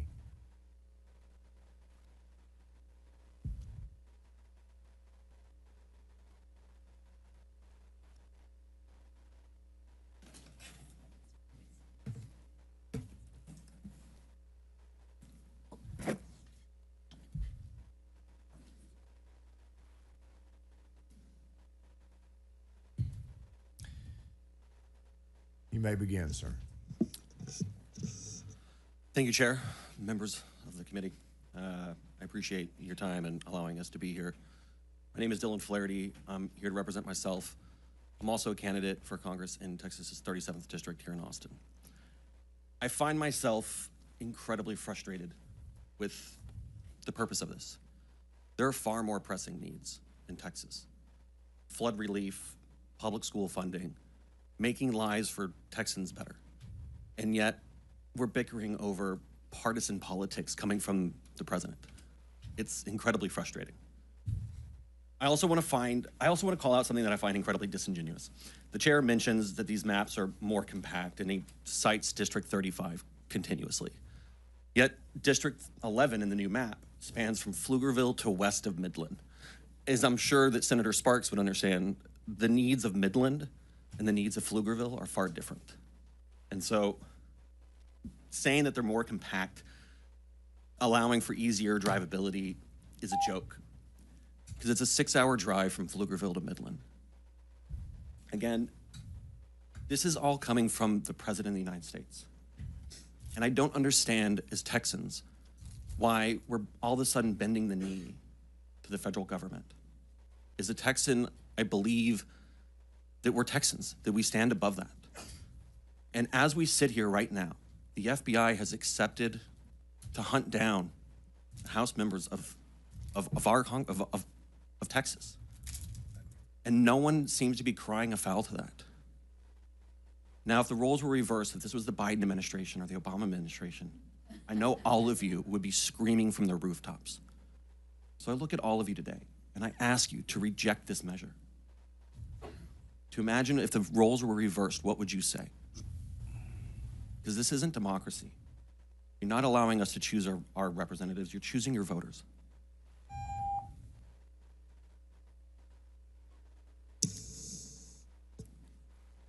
Hello. Go ahead. Yes, you may begin. Thank you, Chair and committee members. Good morning. My name is Nicolette Ardiente. I am here representing myself and the State Democratic Executive Committee of Congressional District 23. I'm on the outskirts of San Antonio that goes all the way to El Paso right now. And like many of y'all, I do also have constituents that I report to that come to me regularly and ask me about, like, hey, what are the issues that are happening not only with the Democratic Party, or how can I get in contact with my representative? Their issues, again, from San Antonio to El Paso, range so differently, from Del Rio to Maverick County, Eagle Pass to Crystal City, Zavala. Like, these are all rural towns. And I've heard so many folks on this dais talk about CD 35 in Bexar County. Respectfully, you do not live in Bexar County. You don't know the issues that impact us in Bexar County. Yet you want to refuse to hear the public testimony of Texans who, like working class Texans, wish they could be here in front of y'all to talk about why redistricting is so impactful to them, but they're not given that opportunity. They have to work. They have to make sure their kids are getting ready for school next week. But y'all are not giving every single Texan that opportunity. And as the gentleman mentioned, being frustrated is almost like, we carry it with a pride as Texas now, because we don't have the representation that we truly deserve. Again, from San Antonio to Del Rio to Eagle Pass, all over Southwest Texas, I have constituents who are constantly asking for help. If you want, you could split up Congressional District 23, but nobody wants to talk about that because that's a solidly Republican district. I really want to see leadership that shows up for Texas, and I do commend all of the Texas Democrats that have fled the House, fled the Senate to do so. So thank you again for your time. Thank you. You may begin. Thank you. My name is Andre Wagner. I'm also representing the Houston Black American Democrats. I come here as a resident of Congressional District 18. I've lived in Congressional District 18 for over 20 years. My mother lives in Congressional District 18. My sister lives in Congressional District 18. Please do not split up our district. Do not pack and crack us like we did in Beaumont. Beaumont, for over 30 years, was a solid Democratic seat that was represented by a wonderful member, built on communities of interest of Latinos and African Americans who voted together. But now Beaumont is split in half. But in Houston, there's too many of African Americans there, so instead you pack us in one district. Now the only real thing I would ask is, instead of voting on making new lines, perhaps put a law in place requiring our governor to call an election after our congressional representative has died. I currently reside in Congressional District 18, and I have no congressional representative, and I have not had so for over 5 months. In Oklahoma, Arkansas, Louisiana, and Mississippi, all Republican states, require their governor to have and hold a special election within either 60 or 100 days of a vacancy. All of them Republican states. Please, if you want to do something about elections, how about requiring our governor, like 4 other Republican states do, to have a special election when there's a vacancy that occurs? I am now without representation. You all are talking about effective representation, and my community does not have so because the governor has chosen not to call an election until November. That makes no sense to me. And so please, while we are talking about having effective representation, I think right now my family, my community is disserved by what's going on in Texas, by what's going on in Congressional District 18. So please implore for my family and yours for better representation. Thank you. Appreciate your testimony. Members, any questions? Senator Miles? Thank you. Andre, let me say thank you for being here today, and thank you for the support your family's always given our community, not just me, but our community. And I think your math's a little wrong. Brother Turner has passed for 5 months, but we've actually gone without representation in 18, almost a year now. Okay, it's been almost a year that we've gone without proper representation consistently in the 18th congressional district. You should also know that based on this map that is being presented to us today, we are overpacked. They have taken Senate District 9, Congressional District 9, which was an African-American district belonging to Congressman Al Green, put 70% of his district into the 18th Congressional District, which is already an African-American district, which now makes Senate District 13 the largest African-American, the only African-American, and the largest African-American senatorial district in the country, damn near. Y'all understand that? So that's packing. That's heavy packing. But they've taken away one of our voices. We had where we had 2, we now only have 1. That's some serious packing. Thank you for your testimony today. And to the gentleman who first spoke, it's absolutely correct. They're not allowing constituents to choose their electeds. This is allowing electeds to choose their constituents. Okay? And that's where we're wrong. And as far as my colleagues in the House who are being chased like runaway slaves, and the only pursuit they're trying to do is protect democracy, we have to stand with them, because that's all they're doing is trying to protect democracy, and they're being chased away and they're being entrapped like runaway slaves. Thank you. Senator King. Oh, thank you, Chairman. Is it Flaherty? Flaherty, yes. Flaherty, thank you. I just wanted to respond to what you said about District 11 and going from West Texas from Midland. It actually goes from Ector County, which is one county to the west, into Travis County. In the current map, it goes from Ector County into Bell County. And so it's almost really the same footprint. It just, instead of picking up some additional population in Bell, it dips in and picks some out of Travis. So the distance from east to west in the current map is really the same as the distance from east to west in the proposed map, and I just wanted to point that out. Do I have a chance to respond? Certainly. I just find it hypocritical at that chair's discretion, but I'm sure. So you talk about this thin line that goes down I-35, but in District 11, that thin line follows along the Williamson County and Travis County border. So it's the same thing, and then it balloons out into West Texas. It's a 5.5, 6 hour drive. And by saying that it already exists to some extent doesn't make it any better, especially when you're claiming that the 35th district. But you understand in West Texas, for you to be able to get 766,000 people together, you've got, so these numbers will be a little bit off, but I think they're still pretty close. So if you look at the I-35 corridor, even though you've got large cities like Amarillo, Lubbock, Wichita Falls, Midland, Odessa, San Antonio, west of I-35, even though Abilene, even though you've got all those cities, still only about 14.5% of Texans live west of the I-35 corridor. And if you look at the East Texas, the I-45 corridor, only about 8.5% of Texans live east of that. Most of the population is in the triangle. So if to comport with one person, one vote, which is very important, because if you live in a district that's got 100,000 people and I live in one that's got 50,000 people, my vote's worth twice as much as yours. And that's why the most fundamental thing in redistricting in congressional districts is equal population. So if you're going to put together a district into West Texas that's got 766,000 people in it, you've got to come east. And you're going to have to pick up population out of Williamson or Bell or wherever it is. And so my only point was that you had said it was wrong to come all the way from Ector County to Travis County in a new map. And I was just simply saying that the footprint really hasn't changed. It's just going from Ector County into Bell County, which is just one county north of, or 2 counties north of Travis County. So it's still that same spread, but you just don't have any other way to draw those West Texas districts and comply with the most fundamental purpose of redistricting. That is one so person, intellectually one vote. lazy. Like, No, it's not. honestly, that is the most Math. intellectually lazy No, argument it's I've heard just- thus it's far. just simple. Sir, You we're, can drive. we're not here to debate.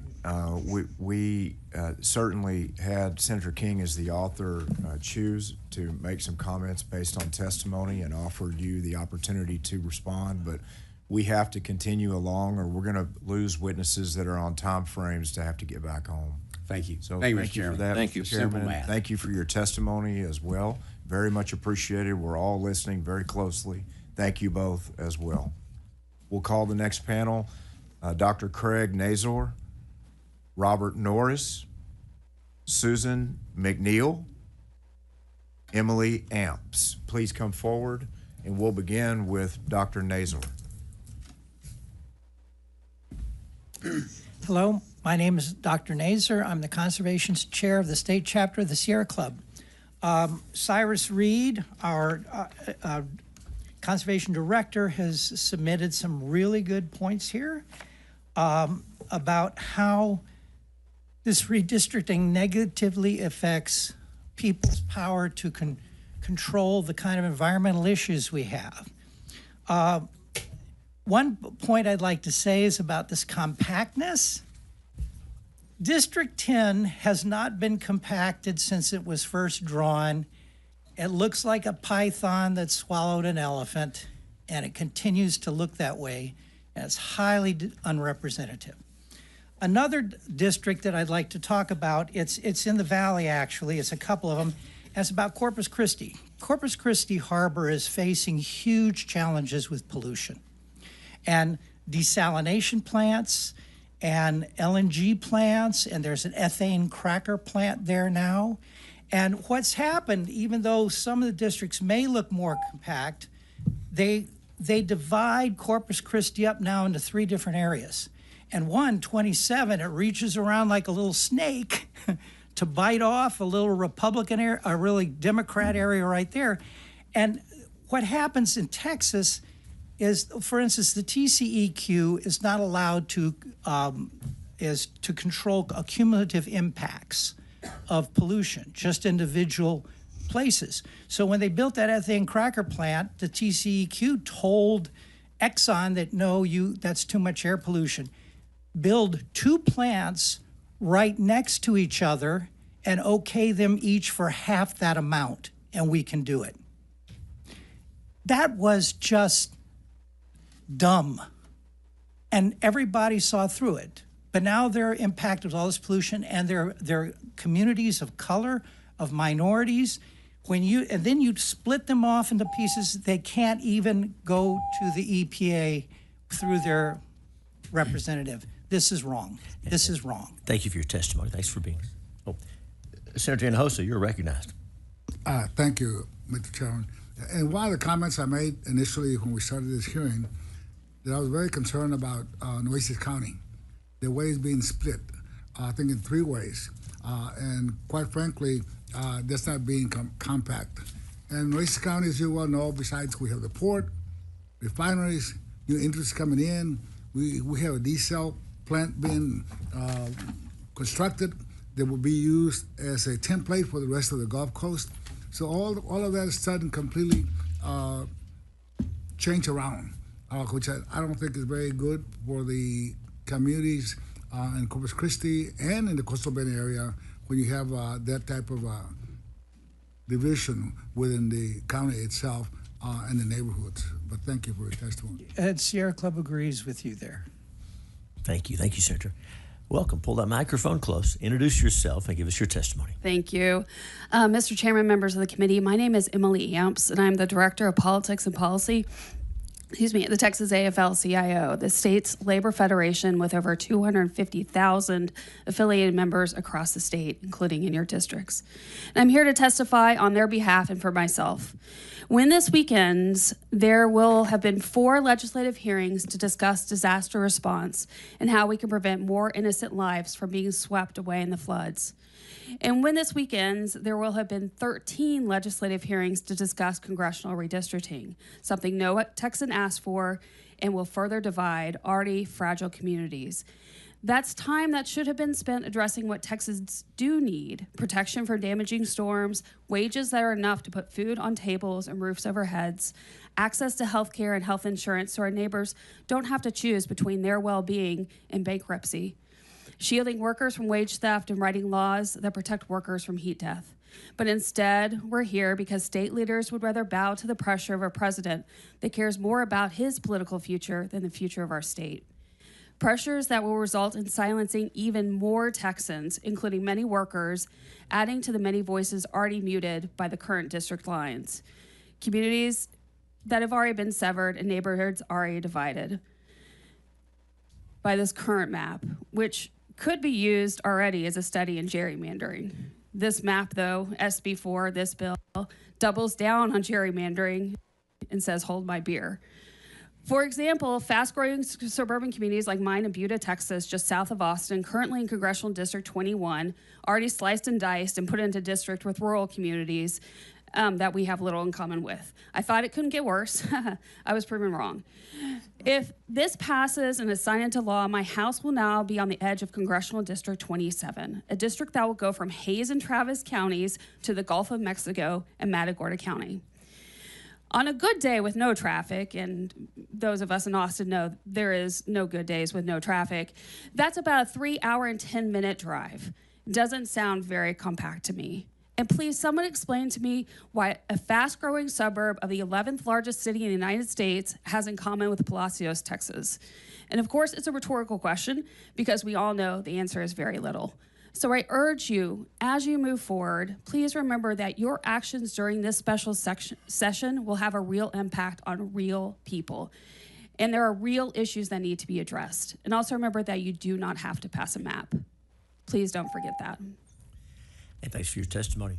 Ms. McNeil, welcome. Get close to that microphone and introduce yourself and go ahead. Okay, my name is Susan McNeil, and I live in Pflugerville, District 17. I'm here representing myself. And you all have heard about the racial disparities and the legalities of this map. So I'm going to focus on what is actually transpiring with this map. It is an authoritarian attack on our democracy. Our democracy is already fractured, with Congress shirking their responsibilities and not representing the American people and ceding their power to the Oval Office. If you approve this map, it will be one more nail in the coffin of democracy. The felon in the White House states that he deserves 5 more seats because he won Texas, the largest majority percentage ever in the history of the United States. That is a lie. So he does not deserve the 5 seats. I, for one, will never, ever bow to tyranny. Like the old adage says, give me liberty or give me death. And you all can take that to the bank. I implore you, do not destroy our freedoms and democracy. And if you're scared of the felon, quit, leave, vamoose. We do not want or need scared politicians. And lastly, do not force the American people into an armed revolution. because I fear if you continue on the same path, this is where we are headed. Thank you for your testimony. Thank you.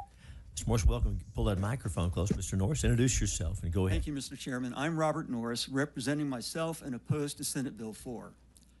I want my grandkids and all others to benefit from a responsive government that promotes the best interests of our citizens.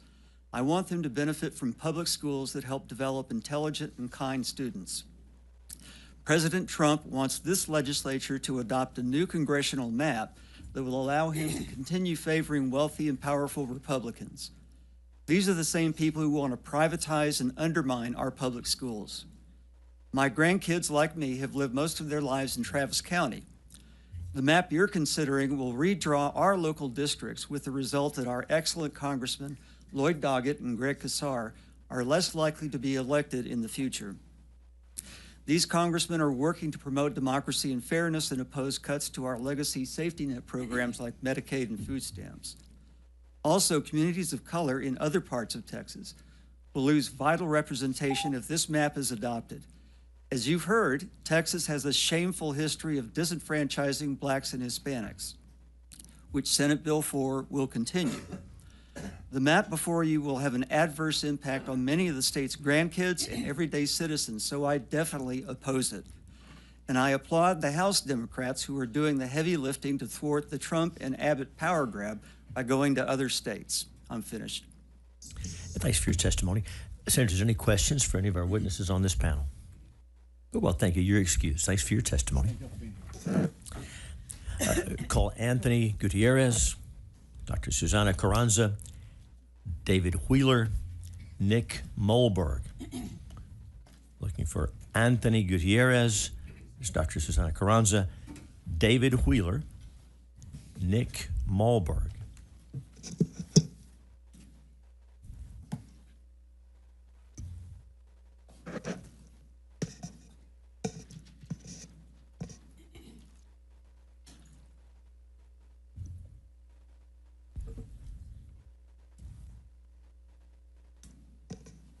We call Carrie King.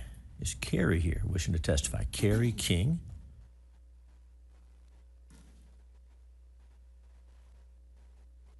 Just give me.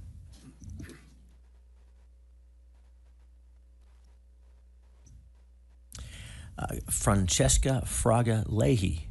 Is Francesca here wishing to testify? Wow, come on down. Welcome.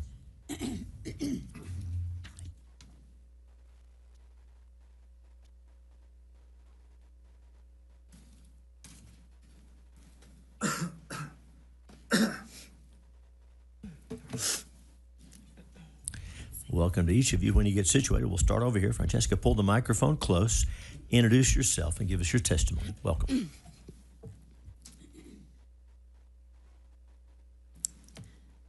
Good morning, Chairman King and Vice Chair Creighton and committee members. My name is Francesca Fraga Leahy, and I'm representing myself in opposition to SB 4. Alongside the vast majority of Texans whom y'all have heard from, and from those whom you have not, I'm vehemently opposed to SB 4 because the proposed map and this process are wrong from a moral, logical, and a Texan perspective. I'm proud to be here today as a lifelong Texan because 3 generations ago, my Mexican and Italian great-grandparents immigrated to America. 2 generations ago, my grandparents raised their families on the west side of San Antonio and in South Waco, and my parents, small business owners, Chicano activists, and lifelong community advocates, raised me and my siblings in Waco, Texas. I went to college in Austin, taught middle school in the Rio Grande Valley, and now own a home with my husband and 3 kids in South Central Austin in current Congressional District 37. I know Texas values. And as a former social studies teacher, I know that the Texas Constitution states all political power is inherent in the people, and all free governments are founded on their authority and instituted for their benefit. This outrageous mid-decade redistricting move by the governor and the current DOJ, enforced by the unpopular authoritarian in the White House to increase Republican representation in the U.S. House by taking existing districts away from communities of color, including my friends and neighbors in the current District 35 in East Austin, just a few miles away from where I live, is shameful. Sin vergüenza, as my abuelita used to say. This process has laid bare the pitiful reality that today's statewide electeds, politicians, part of a Republican Party that has held power in this state for most of my life, are behaving as if our community's voices and votes are for sale to out-of-state donors and to corrupt interests. That my family's tax dollars are being wastefully mismanaged by incompetent state leadership that has chosen to kneel to a wannabe king. It's not a game, is it? I urge you to stop this undemocratic, ridiculous political maneuver. Do not pass SB 4. And thank you for your testimony. Pull the microphone close. Welcome. Introduce yourself and go ahead. Thank you. Hello, my name is Carrie King, and I am testifying on behalf of myself and against this proposed redistricting. Fair and equal representation, the crown jewel of our democracy, that is what we are here to protect. However, as long as the ability to get away with racial gerrymandering remains, we will stay stuck in a loop, repeating a sad and shameful cycle of domination and oppression. Our country's racist legacy started with the colonization and near obliteration of Native peoples. Then came the saga of slavery, answered by the Civil War and Jim Crow. The Civil Rights Movement exposed the pervasive racism that continues to plague our society to this day, but people of color finally secured the Voting Rights Act. Unfortunately, over the past 60 years, to the day yesterday, the Voting Rights Act has been whittled down slowly but surely, and now today we see how brazen and out in the open white supremacy has become, with this "Let's Go Brandon" stickers on trucks and neo-Nazis marching in New Hampshire, not to mention ICE out there racially profiling and spreading doom and fear across our nation. We have to show up with the moral fiber it takes to meet this moment. We have to choose love and kindness. Members, it's up to you to steer our great experiment in representative democracy back towards equity and justice. Reject this DC-ordered redistricting plan and right our sinking ship. Turn away from fear of losing personal power. Look deeply into and open your hearts to the space where courage defeats intimidation. Our democracy is counting on all of you to choose integrity over corruption. Texas House Democrat representatives who've broken quorum, thank you so much from the bottom of our hearts. Thank you for honoring the non-violent legacy of civil rights warriors who've come before you, the likes of Jordan, King, and Lewis, who are smiling down upon you. Thank you for the good trouble. I'm here to add my voice to the powerful message we heard from Senator Miles here today, and to demonstrate to my two sons who are present in this room that when we see injustice, we must stand up and fight back. When we do, love wins. Thank you. And thank you for your testimony. Welcome. Pull that microphone over, if you will, and introduce yourself and give us your testimony. Thank you. My name is David Wheeler. I'm representing myself. I'm speaking today in opposition of SB 4. This is a bill that only serves to undercut our democracy and ratchet up the tensions between parties. It is a power grab, as has been acknowledged. Last week, more than 93% of the more than 500 people who testified or dropped cards concerning HB 4 stated that they oppose this action. From Senator Miles's note today, the percentage is 98% against today in testimony. This is a call to try to manipulate the congressional map for party gain, not for the good of the people or for the state. The brave House members who broke quorum have offered you an opportunity to take a step back and reconsider this rash action. Have the courage, integrity, and will to vote no and keep this awful bill, with respect, from leaving your committee. Voting yes will only serve to undermine faith in our government and faith in you. If you will not hear my words, I can only ask that you heed this warning from George Washington in his farewell address.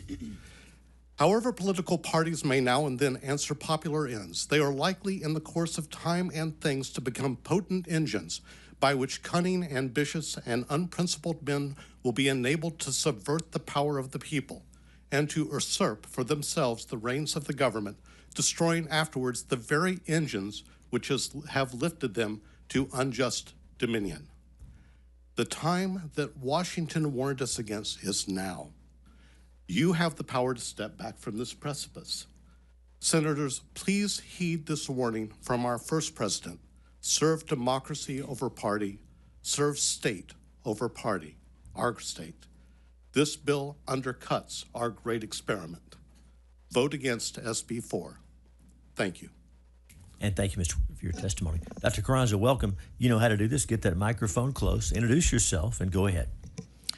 I am Dr. Susana Carranza, representing myself, and I oppose this horrible bill and this entire rush process. The chair, Mr. King, has claimed this was a wonderful process, citing the early MAPLES hearings. Well, being forced to mark neutral when so many of us said hell no does not sound like a fair process to me. Texas do not want this rush process or this map. Yet, you filed the same exact map that will illegally break communities of color, of interest, and gerrymander cities, and receive overwhelming rejection last Friday at the House hearings. The chair also mentioned the horrors of the previous administration as a motivation for the new districts. You mean like ICE? Pulling people out of cars because they look brown? Well, that was not the previous administration. This is happening right now. I'm a naturalized citizen who has called the U.S. home for more than half my life. I was born in Brazil during peak dictatorship when people were being disappeared. Kinda sounds similar. There's a movie, I'm Still Here, and you might learn something from it. As a little kid, I went to pro-democracy rallies with my older siblings. I was lucky to see the transition out of dictatorship. Right now, you all, with this map, are handing down on a silver platter our democracy to Trump. It's not too late. I support House members who are breaking quorum to defend Texans. And if you really want to learn from history, you're going to withdraw this map right now and switch the focus to flood. Because if you say, well, maybe if they come back, we'll work on things, well, work on floods, all right? Do the right thing. Thanks You'll have time. Thanks, Dr. Carranza, for your testimony. Senator King, Chairman King, you're recognized. Oh, thank you, Doctor, and thanks for being here today. Just wanted to make sure of something. You said you were required to vote or to mark neutral when you registered? On the MAPLES hearings, like last but week. But today you were able to register yes. opposition. Okay, just want to make sure the registration process was working right. Yes, it is. Can I continue? I'm saying that you're using the previous hearings to say this was open and fair, but people could not officially say they opposed before while they clearly opposed during the Senate hearings, where their words clearly oppose. So, and today, I understand, I marked against. I have been here a time or many, as some of you have known. But having to mark neutral last week felt really, really horrible because I was not neutral at all. Just so everybody understands how that works, anytime there's not a, someone mentioned the flood hearings. In the flood hearings, if you registered to testify, you had to register neutral because there's no bill before the committee under consideration. So that's why you would mark neutral. The same thing was true in the redistricting hearings before there was a map.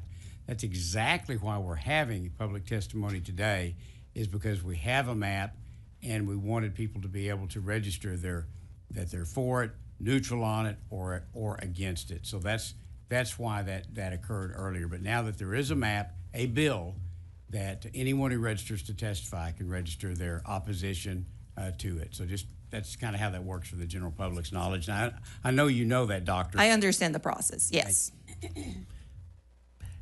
Thank you, Mr. Chairman. Senator, is there any other questions for our witnesses on this panel? Thank you for being here. You're excused. And for the benefit of those listening who may not be familiar with the process, anyone who's watched knows that every witness was allowed and encouraged to fully express their opinion for or against anything. And no one has even suggested that a registration of neutral on the topic was a support or anything like that for the redistricting process. And again, folks familiar with the process know, but we sure wouldn't want someone listening in who doesn't know how that system works to be misled.